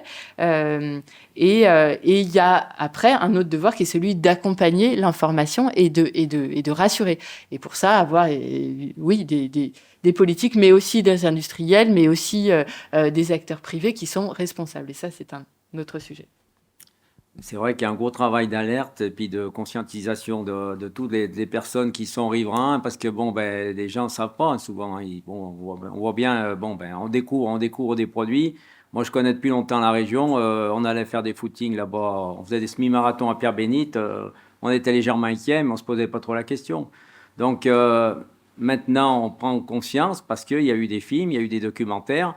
Donc, il y a l'effet un peu documentaire Boudot qui a bougé les lignes, qui a fait évoluer les choses. Donc, il faut nous, qu'on alerte et puis qu'on s'appuie sur les médias pour essayer de secouer le cocotier. Mais c'est pas évident. Après, il faut faire des actions auprès des organismes aussi indépendants, dont l'ARS et tous les organismes de santé, de manière à faire bouger les lignes. Mais c'est très très compliqué, parce que derrière, il faut aussi que les gens, tout le monde, et les personnes lambda qui ont beaucoup de soucis actuellement, parce que vous savez, on est noyé sous des informations anxiogènes et qui font que le futur, il faut créer un nouveau futur. Il va falloir tout renouveler, tout reconstruire. Donc, les PFAS, là-dedans, oui, bien sûr, ça inquiète, mais après, il ne faut pas trop non plus faire peur aux gens, parce que là, ils ont peur et puis ils ne veulent pas en parler. Donc, il faut vraiment médiatiser l'affaire et faire en sorte que ça bouge, mais c'est pas facile. Et puis, promouvoir des alternatives, déclencher des contrôles. Nous, on essaye de déclencher des contrôles sur la zone. On va déclencher des contrôles sur la zone. Des contrôles, les salariés aussi sont prêts ils vont se faire contrôler au niveau de leurs charges en PFAS, mais on en a tous, des PFAS. De toute façon, on a tous une petite dose. C'est comme les pesticides, il y a eu des tests dans le passé, tout le monde avait des pesticides. Voilà, donc pratiquement tout le monde. Voilà. Donc ça dépend de la dose, quoi. Et puis après, la dose, il faut l'évaluer. On n'a jamais travaillé avec ça, on est un petit peu dans le brouillard. Donc il y a un gros travail d'identification des conséquences des perfluorés sur les populations. Et ça, c'est le travail quand même des grandes administrations de la santé, de l'Adréal aussi qui fait des analyses qui sont intéressantes aussi, certes, mais c'est pas assez pointu. Il y a il faut uniformiser aussi les résultats parce qu'on voit bien les cartes. Ils ont monté des cartes, ça veut rien dire. Donc on est en train de secouer le cocotier par rapport au rapport qu'il y a eu récemment pour dire voilà, il va falloir travailler, mettre des règles, instituer des règles immédiates pour qu'on ait une clarté claire, nette et précise pour qu'on protège les populations. Pour le moment, il n'y a rien de fait, il y a un gros travail à faire. Je parle des PFAS. Hein. Et le reste aussi, il y a d'autres produits aussi qui sont peut-être certainement ignorés aussi. Mais là-dessus, l'essentiel, c'est la prévention. Hein. Comme ça, au moins, si on fait de la prévention, beaucoup de prévention, on pourra... je dirais pas, il n'y aura plus de problèmes dans les hôpitaux. Hein. Il vaut mieux faire de la prévention que d'avoir des gens malades. Donc, c'est là-dessus qu'il faut faire une politique maximum pour essayer d'axer tout pour la prévention. Et surtout, essayer de coller aux gens et puis de leur expliquer, d'aller sur le terrain, voir les associations, voir les partis politiques, parce que les partis politiques ont une responsabilité aussi. Qu'on le veuille ou non, ils ont une responsabilité parce que il y a quand même du travail à faire là-dessus, sur la communication. Donc, voilà. Et puis avec les pêcheurs, par exemple, on en parlera. Moi, j'ai justement une remarque, et je suis beaucoup ce qui se passe aux États-Unis pour essayer, parce que les États-Unis sont sur le sujet depuis bien avant nous, et ils ont un vrai marché de la dépollution des PFAS, on en reparlera après. Je pense qu'on a une responsabilité individuelle. Qu'est-ce qui a fait bouger les choses aux États-Unis ? C'est une vraie question. Aux États-Unis, les personnes se sont organisées en associations, ils se sont regroupés, ils ont porté plainte, parfois individuellement, parfois en association. Ils ont porté plainte contre les producteurs de PFAS, contre les utilisateurs de PFAS, contre les personnes qui mettaient des PFAS dans leurs produits. Et ce qui a fait qu'aujourd'hui, 3M, un des principaux producteurs, a été condamné à 871 millions de dollars de dommages et intérêts. DuPont, 660 et quelques, je n'ai plus le chiffre exact en tête. Les aéroports qui en utilisaient ont été condamnés et sont allés attaquer les producteurs qui ne leur avaient pas dit qu'il y avait des PFAS derrière, et ils ont fait condamner les producteurs. Les cosmétiques, les marques de cosmétiques, L'Oréal vient de prendre 54 millions de dommages et intérêts pour des PFAS dans le mascara. Ce que je veux dire, c'est que on a aussi une responsabilité individuelle. On peut effectivement se dire il faut des règles, mais on peut aussi faire bouger les choses par le procès. Et face à ces pertes qui sont colossales aux États-Unis, alors je sais bien qu'en France, on n'a pas cette même propension à mettre des amendes qui sont astronomiques pour des amendes dissuasives et punitives, j'en suis bien conscient. Mais qu'est-ce qui s'est passé ? Il y a un ensemble de fonds d'investissement américains, un ensemble de 7 fonds d'investissement, qui a annoncé, il y a de ça 1 mois et demi, suite à ces condamnations, ils ont annoncé qu'ils ne donneraient plus 1 centime à des industries, aux États-Unis en tout cas, produisant et utilisant des PFAS. Et c'est un fonds qui représente plusieurs centaines de milliards de dollars, et c'est un fonds d'investissement qui est majeur. Et ce faisant, les industriels américains aujourd'hui sautent sur l'occasion. On a 3M ou DuPont, je ne sais plus lequel, il faudrait que je vérifie ça, qui vient d'annoncer d'avoir arrêté sa production de PFAS. C'est quand même 7% de leur chiffre d'affaires annuel. C'est majeur. C'est majeur. Alors, tous les producteurs n'ont pas encore arrêté, j'en suis bien conscient, mais le procès, et surtout aux États-Unis, avec cette propension à mettre des amendes qui sont ahurissantes, et la prise en responsabilité, finalement, prendre nos responsabilités peut aussi avoir une action et peut aussi agir, et ça peut nous permettre de faire bouger les choses. Oui, par rapport à ça, je pense qu'aux États-Unis, la justice ne fonctionne pas comme en France, c'est un peu différent, c'est très différent. Quand vous voyez que Paul François, il s'est retrouvé avec 10 000 euros alors qu'il galère depuis 15-20 ans, mais comme un fou, mais il s'est bagarré comme Monsanto. Alors qu'aux États-Unis, le gars aux États-Unis, il a gagné je ne sais pas combien. Donc, le système américain de défense et d'attaque n'est pas le même qu'en France. On n'a pas les mêmes outils. Moi, je n'ai pas une analyse très fine sur le sujet, sur la justice aux États-Unis. Mais c'est vrai qu'elle est très, très, très forte et il y a des très grands avocats qui arrivent à faire bouger les lignes. Chez nous, c'est le petit pot de terre contre le pot de fer. C'est compliqué. Je ne sais pas si vous avez vu Goliath. C'est pas facile. Hein. Donc, on est en guerre contre des grosses multinationales. Alors, apparemment, ça se passe un petit peu mieux aux États-Unis. Mais il faut voir aussi l'état sanitaire aux États-Unis, il est pas brillant, parce que là, c'est brut de brut là-bas. Donc voilà, donc après, quand c'est vraiment très violent, on arrive à amener des actions juridiques très fortes aussi. Parce que c'est très violent aux États-Unis, et donc comme ça, le fait qu'il y ait une violence environnementale plus forte, on réagit de manière plus forte, peut-être au niveau il y a des avocats qui sont peut-être qui ont plus la main pour pousser encore le bouchon plus loin. Puis c'est pas le même système juridique pour faire des recours. Mais nous, on attaque souvent en justice, par exemple, pour les produits phytosanitaires, on attaque souvent, et on attaque, ça monte jusqu'au Conseil d'État. Le Conseil d'État décide c'est interdit, et bien le pouvoir politique ne fait rien, il attend. Donc ça désespère, parce qu'on a beau faire des actions en justice, on voit que c'est comme le mythe de Sisyphe, on monte sa pierre, on bosse, juridiquement parlant, on fait des attaques en justice pour la mise en danger d'autrui. Et puis on voit après, il faut remonter le caillou parce que c'est tombé à l'eau et hop, on recommence. Et puis on voit bien l'exemple du fameux. Oui, Paul François, par exemple, lui, par contre, il a gagné son procès. Oui, Paul François, il a gagné son procès devant la justice française. Alors que le jardinier américain, là, donc, lui, il n'est pas allé jusqu'au procès. Il a été indemnisé par Monsanto à hauteur de 200 millions, je crois. Enfin voilà. Ça, c'est une différence. La seule chose intéressante, c'est qu'il ait gagné son procès, mais bon, à quel prix, hein. Alors après, non, juste encore il y a aussi l'histoire du chlordécone qui, là, c'est quelque chose de majeur pour la justice française, quoi. On passe à travers de ça, donc avec des populations qui sont quand même sensibles, les Antilles, qui ont subi ça pendant des décennies, et puis bon, voilà. Merci. On aura un temps pour les questions après. C'est un parallélisme avec ce qui se passe. Pour dire, il y a un exemple flagrant, c'est l'amiante. L'amiante, on s'est bagarré pendant combien de temps pour arriver à faire connaître l'impact de l'amiante. Alors l'amiante, c'était pas compliqué parce que c'était le problème de la plèvre du poumon. Donc là-dessus, on a vu vraiment la relation entre les deux. C'était c'était très clair, mais ça a duré combien de temps? Ça a duré des décennies pour arriver à gagner. Donc, c'est énorme. 50 ans. C'est 50 ans. Et surtout, aujourd'hui, l'amiante.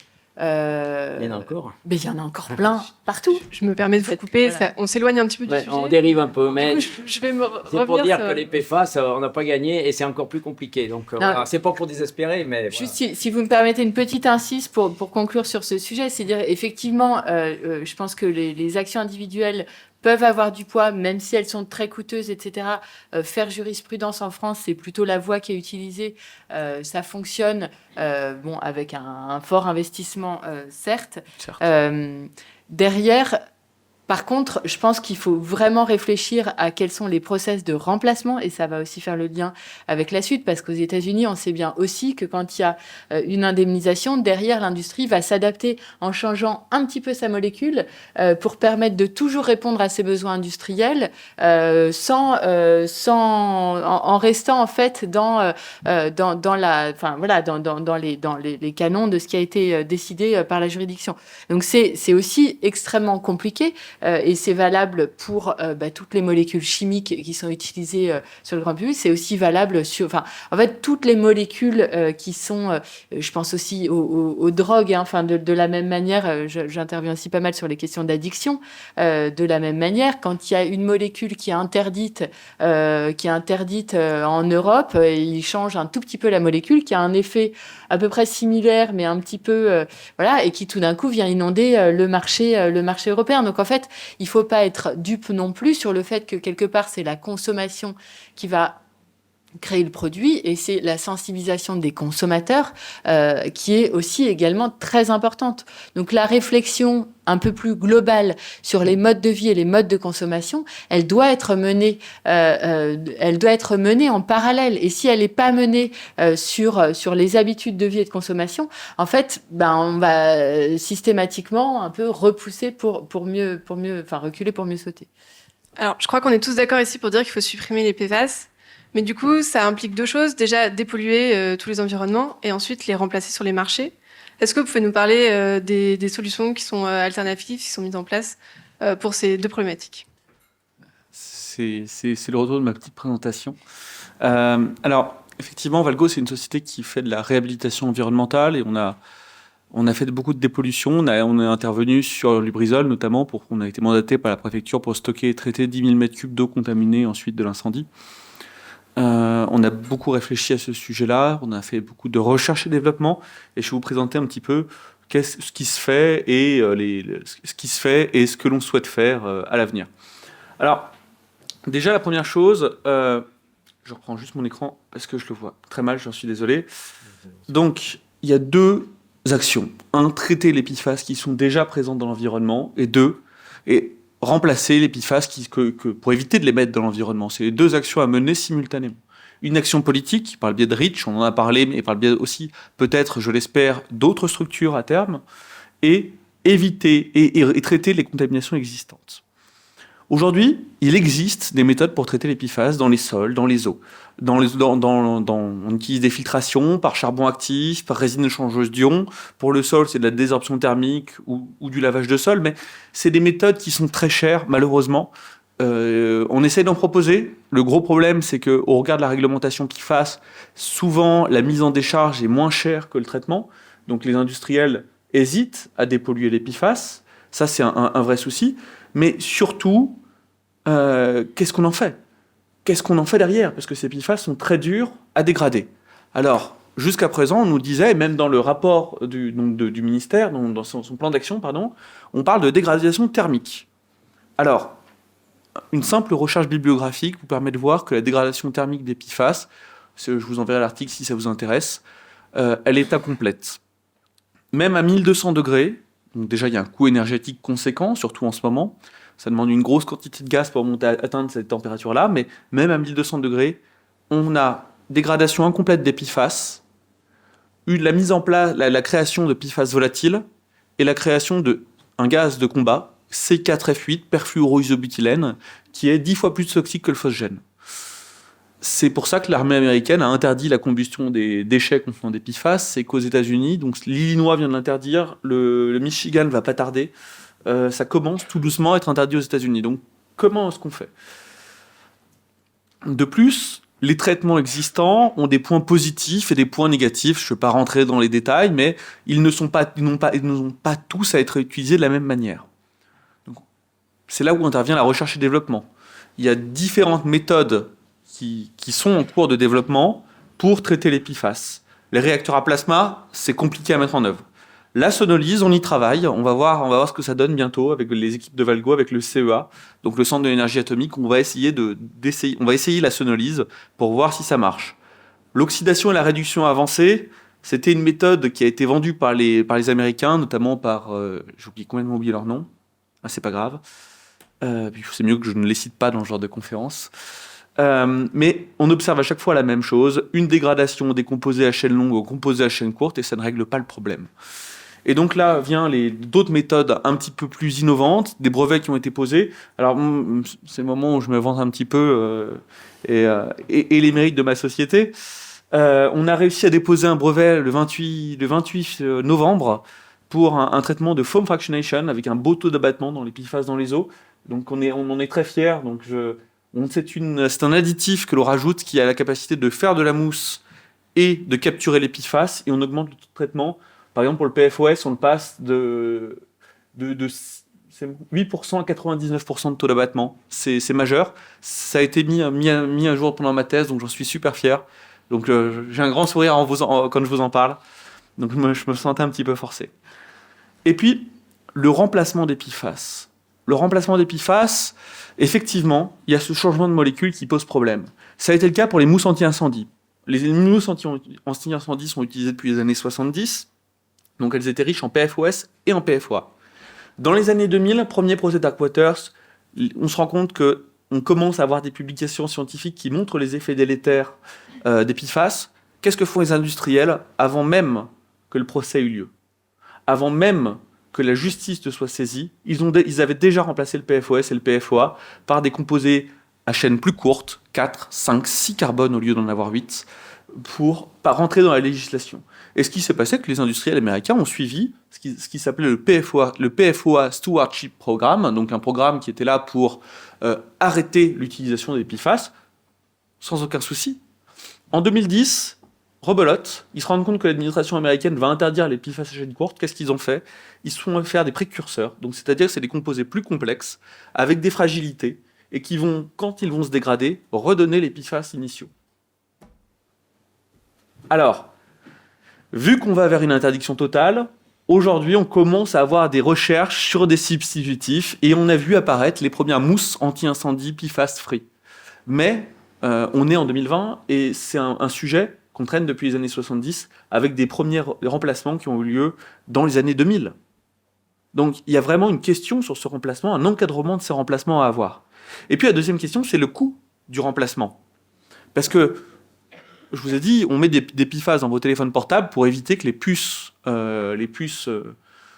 les micro-puces s'usent et soient exposées à l'humidité. Est-ce que ce remplacement a été chiffré par l'OCDE? On considère, selon le produit, que c'est entre plus 18 et plus 50%, le coût.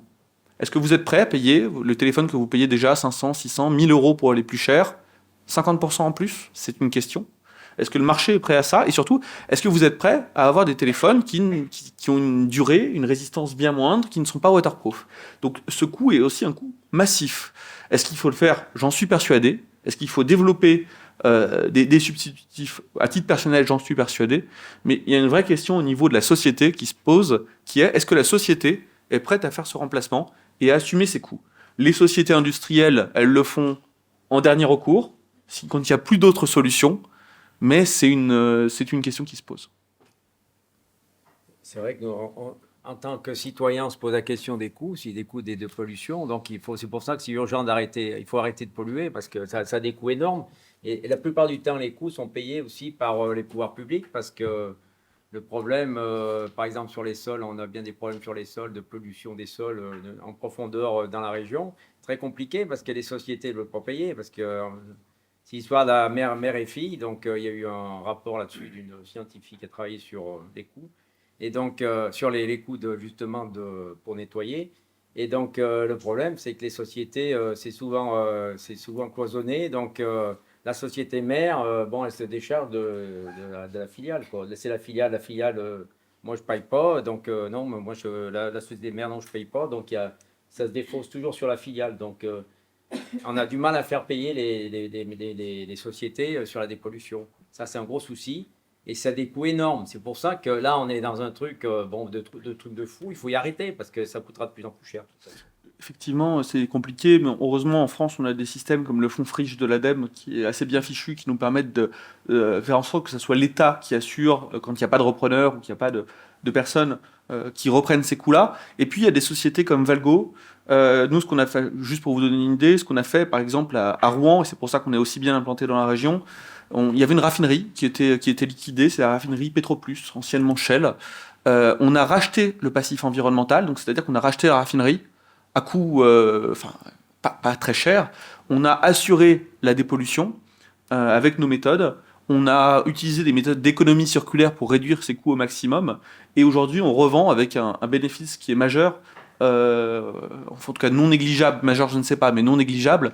On revend ces terrains dépollués, après avoir assumé une partie des coûts avec l'économie circulaire, le recyclage des hydrocarbures, le recyclage des métaux lourds, le recyclage de l'acier et de tout ce qu'on avait sur le site. Mais il y a une économie, ce qu'on appelle le secteur des brownfields, qui existe. Alors c'est coûteux, c'est long, c'est pas forcément... On a des difficultés avec... notamment avec... Alors c'est pas pour vous jeter la pierre à vous, et c'est pas votre association, mais il y a certaines associations qui nous ont compliqué la vie, alors qu'on a racheté ce passif environnemental, on a pompé 55 000 tonnes d'hydrocarbures dans la nappe phréatique pour dépolluer le site, on a fait venir des terres propres pour remplacer ce site, et aujourd'hui, c'est propre, c'est prêt à la construction, ça coche toutes les cases de la DREAL et des agences sanitaires en ce qui concerne le risque, et on implante, je crois que ça va être un bassin de plus de 2500 emplois. Je vous laisse 2 minutes. Oui. Alors, sur les process, moi j'aurais une question du coup pour vous. Vous aviez une question pour moi. C'est vrai que ce qu'on voit, et moi je suis évidemment très intéressée par les process de dépollution. Hein, c'est des sujets qui sont extrêmement importants et dans lesquels on fonde beaucoup d'espoir. Mais on est aussi extrêmement, on va dire, précautionneux et puis et dubitatif sur la capacité magique à dépolluer comme ça. Sachant que tout ce que vous avez dit précédemment, voilà, les molécules sont persistantes, permanentes, etc., etc. On sait aussi que pas mal d'actions de dépollution, finalement, consistent en une dilution. De la molécule de manière à ce qu'elle rentre sous les seuils réglementaires. Donc, en gros, on rince, c'est-à-dire on remet de l'eau et on dilue la concentration de la molécule et on remet de la terre végétale, c'est-à-dire on va diluer dans la présence de la molécule dans les sols. C'est illégal d'ailleurs. La dilution de déchets dangereux aujourd'hui est devenue illégale et on n'a plus le droit de le faire. D'accord.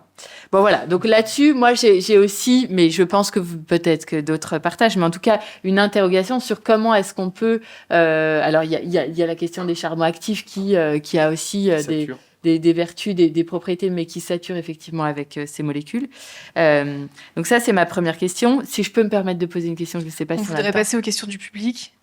Tant qu'on a encore un peu de temps. Ok. Je vais faire une réponse très rapide. Et juste, le second sujet que vous avez bien posé, c'est la question du remplacement. Quels sont les mythes du remplacement ? Donc, on l'a déjà un petit peu évoqué, c'est-à-dire que, est-ce qu'on ne va pas remplacer une molécule par une autre qui potentiellement sera plus dangereuse ou un peu moins dangereuse ou également dangereuse ? Et en fait, comment est-ce que le consommateur peut se positionner là-dessus en disant, finalement, moi, j'avais pas forcément connaissance qu'il y a des PFAS dans ce truc-là et que peut-être qu'en fait, je serais OK pour m'engager d'avoir un téléphone qui n'a pas cette propriété waterproof dont je me fiche finalement parce que je fais attention. Et le jour où ça tombe à l'eau, je suis responsable et puis je me rachèterai un téléphone. Quelque part, c'est comment est-ce qu'on donne cette lisibilité au consommateur sur la propriété des produits qui composent les différents matériaux, parce que potentiellement le consommateur sera OK pour se passer d'un certain nombre de molécules et pas dire on les remplace parce qu'il y a une absolue nécessité de waterproof en fait. Voilà, donc c'est une question peut-être plus générale sur l'attitude et comment on fait bouger les comportements des consommateurs aussi. Je vous réponds en 30 secondes chrono pour vous rendre la parole, j'en suis désolé. Et on en reparlera plus longuement après. Concernant les traitements, ce n'est pas notre approche. Nous avons vraiment cette approche, d'extraction du milieu, et on travaille avec des universitaires pour développer de nouvelles méthodes de dégradation par sonolyse. Ça marche très bien, et je vous présenterai tous les résultats que vous voulez. Je peux le faire maintenant, désormais c'est protégé, donc je pourrais tout vous présenter avec grand plaisir dans une réunion dédiée. En ce qui concerne le remplacement, je suis totalement d'accord avec vous. À mon sens, il y a 2 actions à mener. La première, c'est s'inspirer un peu de l'industrie pharmaceutique et avoir une approche safe by design. C'est le cas dans l'industrie pharmaceutique, dans le médicament. Ce n'est pas encore le cas pour les substances chimiques. Ça devrait l'être selon moi. Deuxièmement, pour les consommateurs, et là c'est la réglementation CLP, qui est la réglementation européenne qui régit l'étiquetage des produits chimiques, qui devrait évoluer et contenir cette mention PFAS. Ça va être le cas aux États-Unis, ça va être implémenté aux États-Unis. Ce n'est pas encore le cas en Europe, et pour moi c'est un axe d'amélioration. Et je pense que je suis allé assez vite. Merci beaucoup pour tous vos éclairages. Donc, on va passer aux questions du public. Si vous avez une question, n'hésitez pas à lever la main. On vous apportera un micro.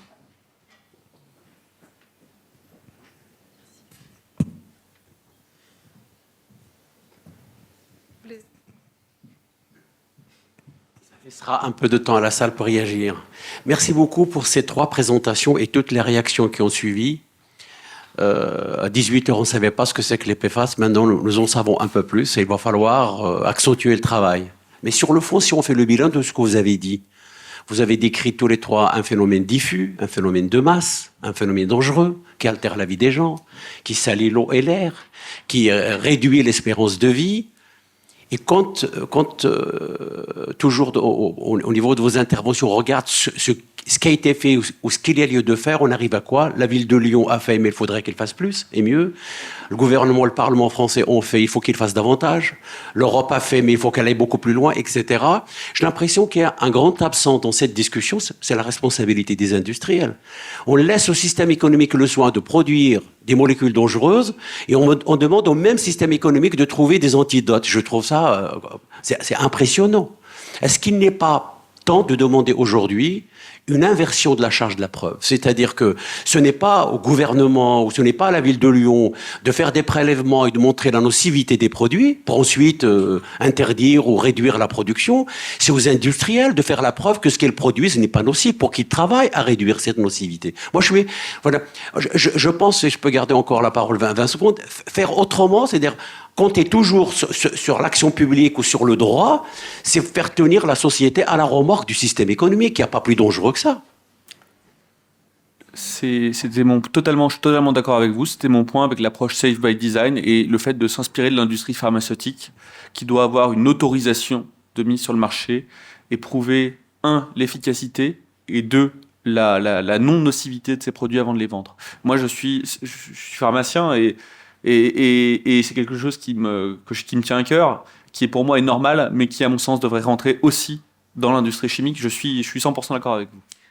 Ce qui est très inquiétant, c'est que la dépollution elle est dans le système, disons. C'est le système. Il y a un système business aussi sur la dépollution. Donc, on n'est pas dans un cercle vertueux. Donc, il faut à tout prix déjà arrêter les pollutions de manière énergique sur ces multinationales qui nous polluent. Ça, c'est l'essentiel. Il faut arrêter ces pollutions et puis nettoyer derrière. Mais si on continue à polluer, donc c'est un cercle, c'est pas un cercle vertueux, c'est le contraire. Donc il y a quand même un gros souci de système libéral qui donne quand même tout pouvoir au système financier économique et qui leur permettent de faire un peu la pluie et le beau temps et sans tenir compte de l'intérêt général de la santé de tout le monde. Et donc là, il y a une grosse problématique de fond du système actuel. Et donc là, s'il faut changer le fond du problème, il faut aller au fond du problème. Et là, il y a de quoi faire. Il y a un gros travail et une grosse mobilisation. Et il faut inverser les choses. Donc, compliqué. Très rapidement, moi je suis assez d'accord, évidemment, même si je pense que concrètement, ça implique un changement culturel qui est majeur.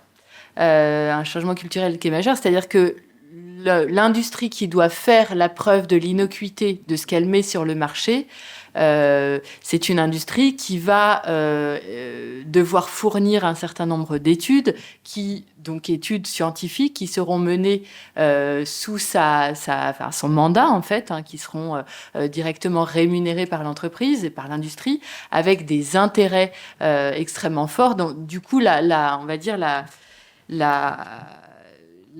l'honnêteté intellectuelle devra être bien garantie et ça pose en tout cas quelques difficultés. Après, ce qui est certain, c'est que je pense que ça renvoie aussi d'une manière générale, à nos modes de production, à notre système libéral, parce que si on était dans un marché avec si on est dans une industrie de marché avec une compétitivité qui pousse à ce type de phénomène et ce type d'agissement, et on le sait bien, on est aussi sur des phénomènes de régulation de marché qui touchent clairement leurs limites. Mais c'est une très bonne question. Une très bonne remarque. J'adore le faire dans le sens. On a un passé avec la scène.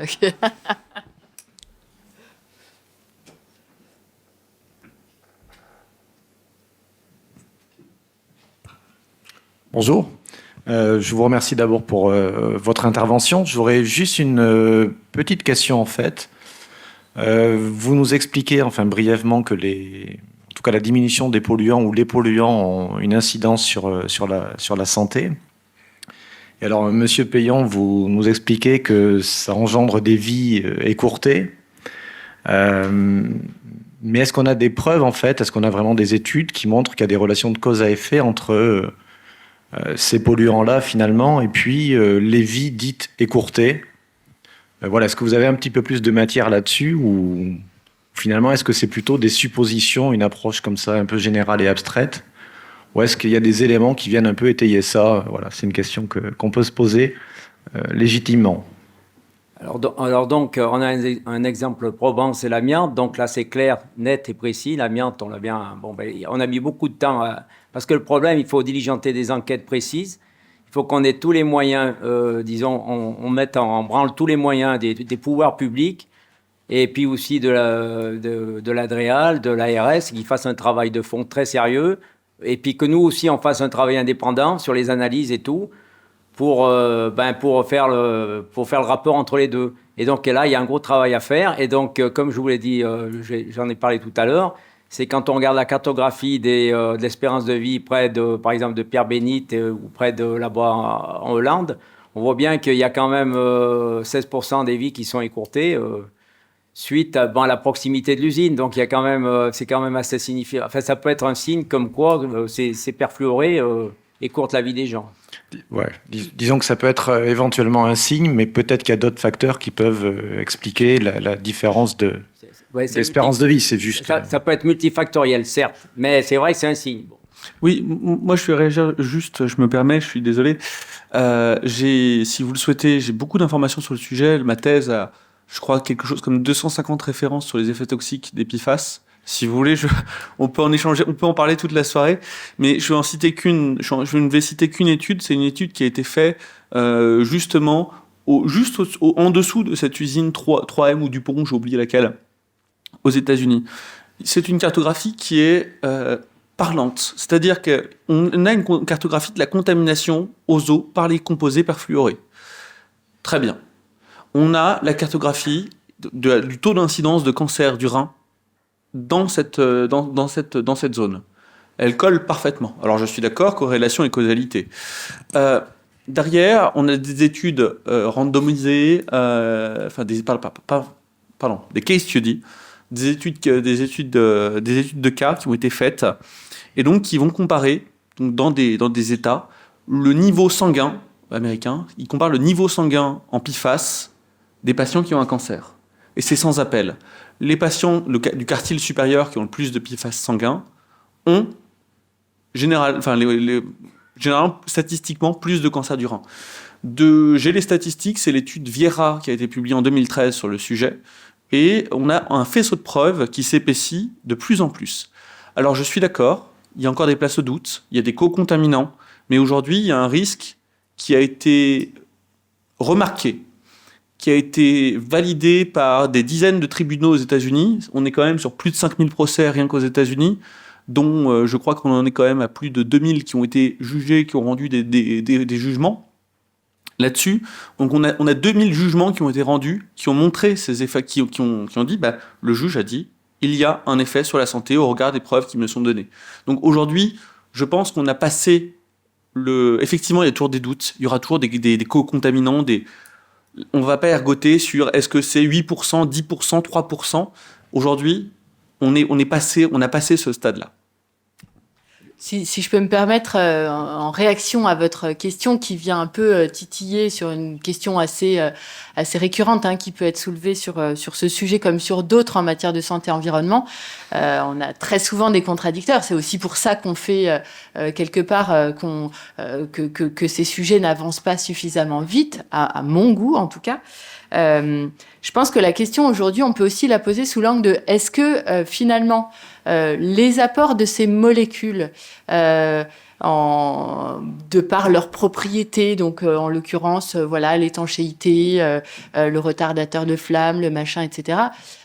Finalement, à quel moment est-ce que le citoyen il a choisi que c'était prioritaire par rapport au potentiel risque risques pour la santé qui sont malgré tout, alors même si il y a des choses qui peuvent être interrogées encore sur le lien direct, il y a aussi un certain nombre d'effets cocktails qui sont documentés et mais à un moment donné, c'est pourquoi est-ce qu'on n'interroge pas le consommateur et le citoyen sur est-ce que vous êtes conscient que finalement il y a des gens qui ont choisi pour vous, qui ont choisi qu'ils allaient produire en fait ces perfluorés pour répondre à un besoin qu'ils ont identifié eux-mêmes, alors que les conséquences, en fait c'est vous qui allez les subir ou peut-être pas les subir certes, mais en fait vous allez augmenter vos risques de les subir. Donc je pense qu'aujourd'hui, la question, elle doit aussi se poser sous cet angle-là. C'est-à-dire, en fait, qu'est-ce qui décide de la santé des gens ? Qu'est-ce qui décide de la santé des gens ? Et est-ce que les gens peuvent dire eux-mêmes, à un moment donné, en fait, non, moi, j'ai pas envie de prendre ces risques et je préfère que mon téléphone ne soit pas étanche. Enfin, pardon, c'est pas le terme, mais... Je vais juste rajouter qu'en France, en plus, on n'a absolument rien fait là pour analyser les choses, pour que ça soit clair. c'est que ces éléments-là, justement, ont été rapportés de l'étranger, aux États-Unis, par exemple. Bon. Donc nous, on n'a pas encore assez de travail là-dessus. Enfin, les pouvoirs publics n'ont pas fait de travail de surveillance et tout. Donc on n'a pas encore tous les éléments, parce qu'on n'a pas fait grand-chose. Là, on est complètement à la rue.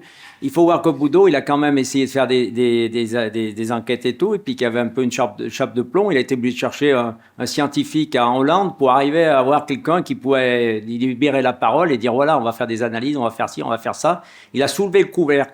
Parce qu'en France, c'est un peu sujet tabou. Donc, on ne peut pas faire de la prévention si on n'a pas des éléments concrets et précis sur l'état des lieux sanitaires et puis sur les impacts. Parce qu'on n'a rien pour le moment. Enfin, on n'a rien. On n'a pas grand-chose et on n'a rien fait. Donc, on se base sur ce qui s'est passé à l'étranger, en Hollande ou ailleurs. C'est quand même phénoménal. Voilà.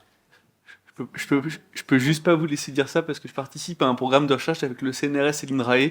Donc non, on travaille dessus quand même. Vous le travaillez en amont depuis longtemps, mais on n'a pas... On est en retard. Ouais, on est en retard. Mais on travaille. Non, je ne vais pas dire rien, mais c'est vrai qu'il y a quand même... On a beaucoup de retard en France par rapport à d'autres pays européens. C'est vrai. Bonjour. Bonjour.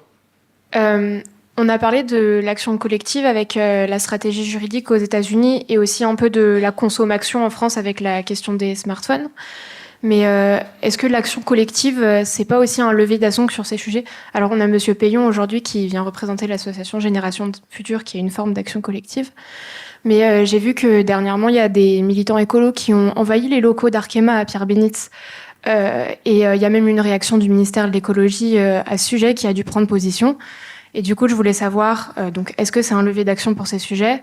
Comment vous gérez ça localement, notamment à la mairie de Lyon? Et est-ce que, au final, ça influence les politiques publiques? Merci. Alors, si je peux répondre, évidemment que l'action collective est un levier. C'est un levier essentiel. Enfin, après, dans l'action collective, il y a différentes typologie d'action collective, mais je pense que ce qu'on fait là aujourd'hui, c'est aussi quelque chose qui doit permettre l'action collective. C'est ce que disait mon voisin de droite, et j'espère que ça produira aussi des effets.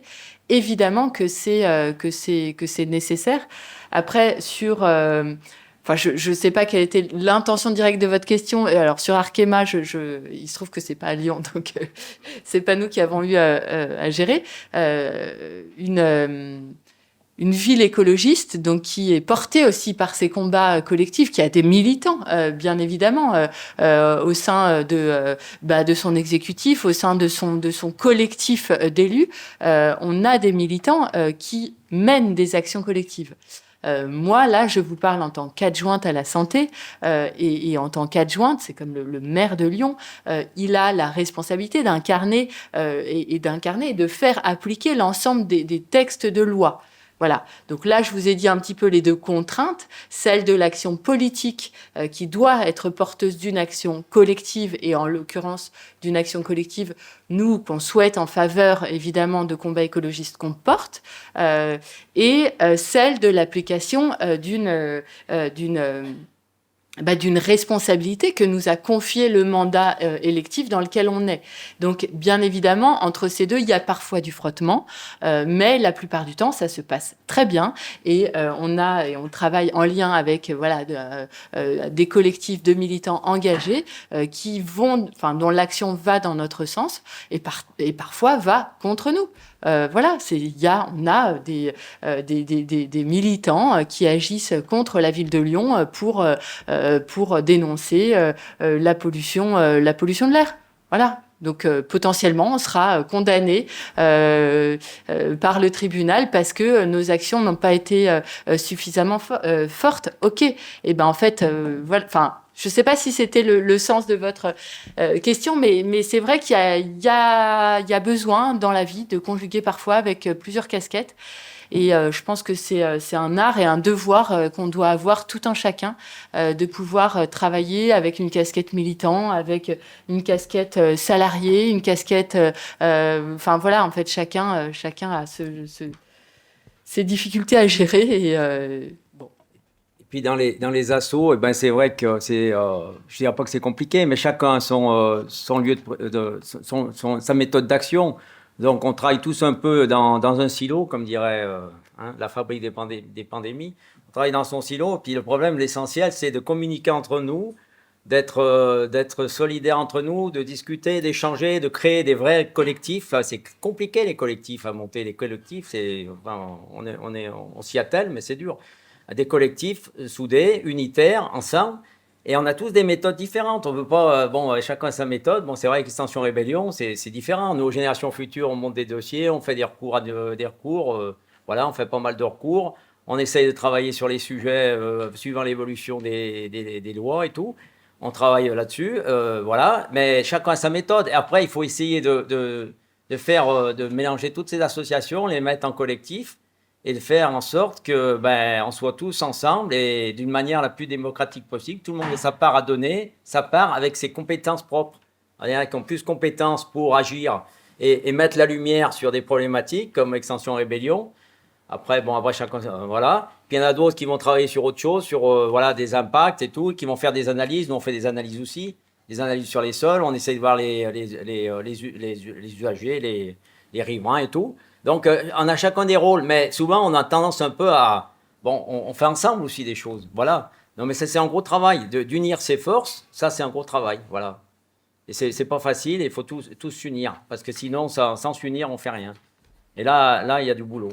Et il faut attirer des personnes et justement alerter, et puis surtout faire une communication énorme avec les consommateurs, parce que comme on disait tout à l'heure, c'est bien le consommateur qui va tout décider, hein, à travers l'arrêt d'utilisation des plastiques.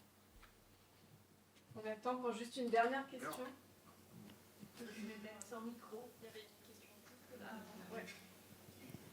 Bonsoir.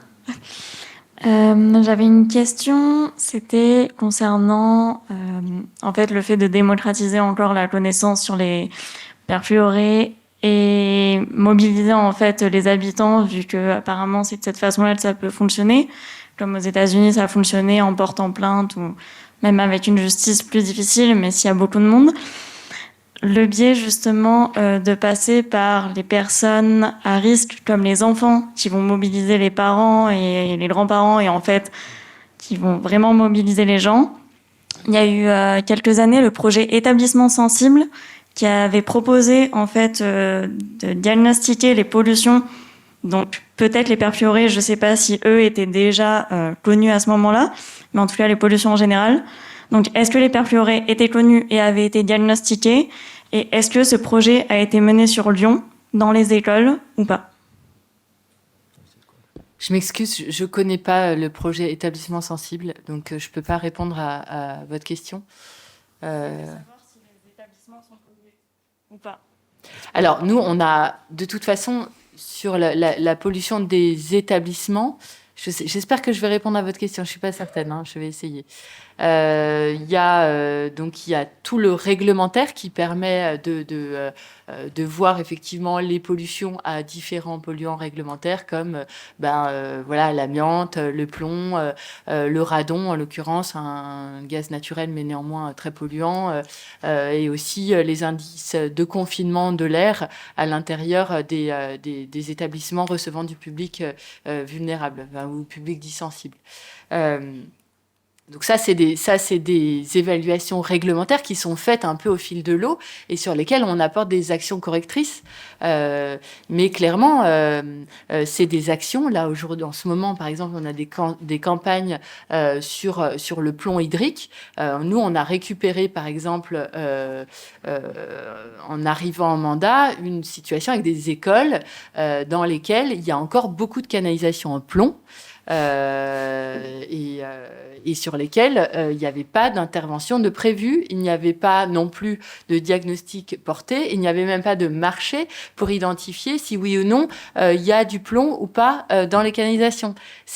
Voilà, donc aujourd'hui, on part de zéro. Je ne dis pas qu'il y a du plomb dans toutes les écoles, c'est pas ce que je dis, mais il y a des écoles qui ont été construites avant 1946, dont on sait que les canalisations étaient faites auparavant avec du plomb et sur lesquelles lesquels on peut et en fait on avance et on crante en fait de manière régulière sur ces sujets-là. Donc oui, en fait, il y a encore, y compris dans des établissements, je ne sais pas si c'était votre question, mais il y a encore dans les établissements recevant du public, y compris du public vulnérable, il y a encore des sujets de pollution de l'eau. Dès qu'on les identifie, nous, on met en place des systèmes de bouteilles d'eau pour les enfants et on arrête en fait l'exposition des enfants le temps que les travaux soient entrepris et que les examens les évaluations soient revenues en positif. Ça, on le fait systématiquement, donc sur tous les polluants réglementaires. Et ce que je disais tout à l'heure, c'est que on essaye aussi de le pousser sur des polluants qui sont non réglementés.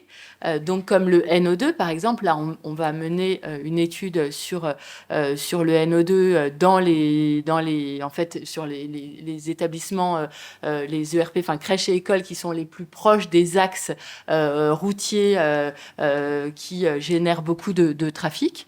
Ces examens vont nous permettre de dire si oui ou non il y a une concentration de NO2 qui se fait aussi à l'intérieur. Parce que la qualité de l'air extérieur, c'est une chose, mais la qualité de l'air à l'intérieur, c'est pire.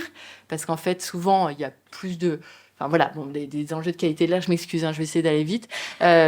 Et du coup, on essaye d'aller plus loin en menant des études donc, qui sont donc non obligatoires et en menant des actions correctrices sur, par exemple, qu'est-ce qui va permettre de faire barrière pour la pollution la pollution extérieure, barrière pour que l'intérieur de l'école soit préservé.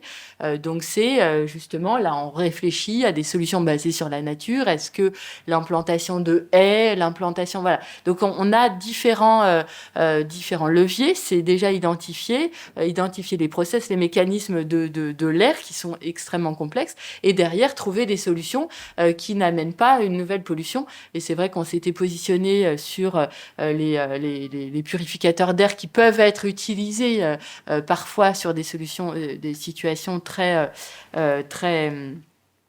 ponctuelles, très saillantes de pollution, mais qui ne doivent pas non plus être un outil qui remplace le fait de simplement ouvrir sa fenêtre. Voilà, je ne sais pas si j'ai répondu à votre question. À cette question, je rajouterais juste un mot. On observe que ce que l'on regarde. C'est-à-dire que, et c'est tout le problème du PFAS, c'est-à-dire qu'on ne savait pas ce que c'était, on ne regardait pas, pendant des années, on n'a pas regardé les PFAS. Et on peut imaginer, il y a plein de choses que l'on ne regarde pas dans nos eaux. Qu'est-ce qu'on fait si on ne connaît pas le polluant ? Mettons que dans 10 ans, il y a un remplaçant du PFAS qui n'est pas enregistré, qu'est-ce qu'on fait ? Mettons s'il est des effets toxiques. Si on ne le regarde pas, il n'y a pas d'exposition. C'est comme les tests Covid. Si vous n'avez pas de test, vous n'avez pas de cas positif. C'est une vraie question. Et c'est là, et c'est peut-être moi mon grand plaidoyer, c'est cette approche safe by design, cette approche peut-être un peu sécuritaire, qui engendre certes des coûts pour l'industrie, j'en suis conscient, mais qui, bien encadré, et le médicament le montre, on arrive à encadrer, à prévenir de nombreux incidents. Alors même s'il y a toujours parfois des scandales. On peut parler du Mediator, on peut parler du Levothyrox, on peut parler de tout un tas de médicaments qui ont posé problème à un moment ou à un autre, mais ça reste quand même minime comparé à ce qu'on avait avant. Et j'ai fini. Merci à tous. Merci à tous pour vos interventions. Il est l'heure de conclure. Donc, il apparaît que le sujet des perfluorés touche tout le monde dans des endroits très vastes. Ces substances sont très dures à traiter et à analyser et impliquent de gros enjeux de santé, environnementaux ou encore économiques. Il existe tout de même des espoirs avec des évolutions concernant notamment la réglementation, avec la révision du règlement REACH ou encore la directive de 2026. Les choses avancent lentement mais sûrement et donc il faut des politiques de prévention et de précaution immédiates en sensibilisant également la population et en l'incluant. Alliés aux nouveaux traitements existants et aux techniques innovantes qui permettent un remplacement ou encore une véritable action des industriels, nous pourrons peut-être à terme assurer une bonne santé publique face aux perfluorés. Merci à tous pour votre présence ce soir. On voudrait aussi remercier nos intervenants d'avoir fait le déplacement jusqu'ici. On remercie également nos profs et nos camarades qui nous ont soutenus pour cette conférence. Et puis juste après, on va boire un verre au café le 7e art. Donc vous êtes tous conviés pour continuer le débat. Et donc n'oubliez pas, la semaine prochaine, il y a une autre conférence sur l'agriculture et l'eau qui a été réalisée par nos camarades. Donc ils comptent sur vous pour être présents également. Bonne soirée.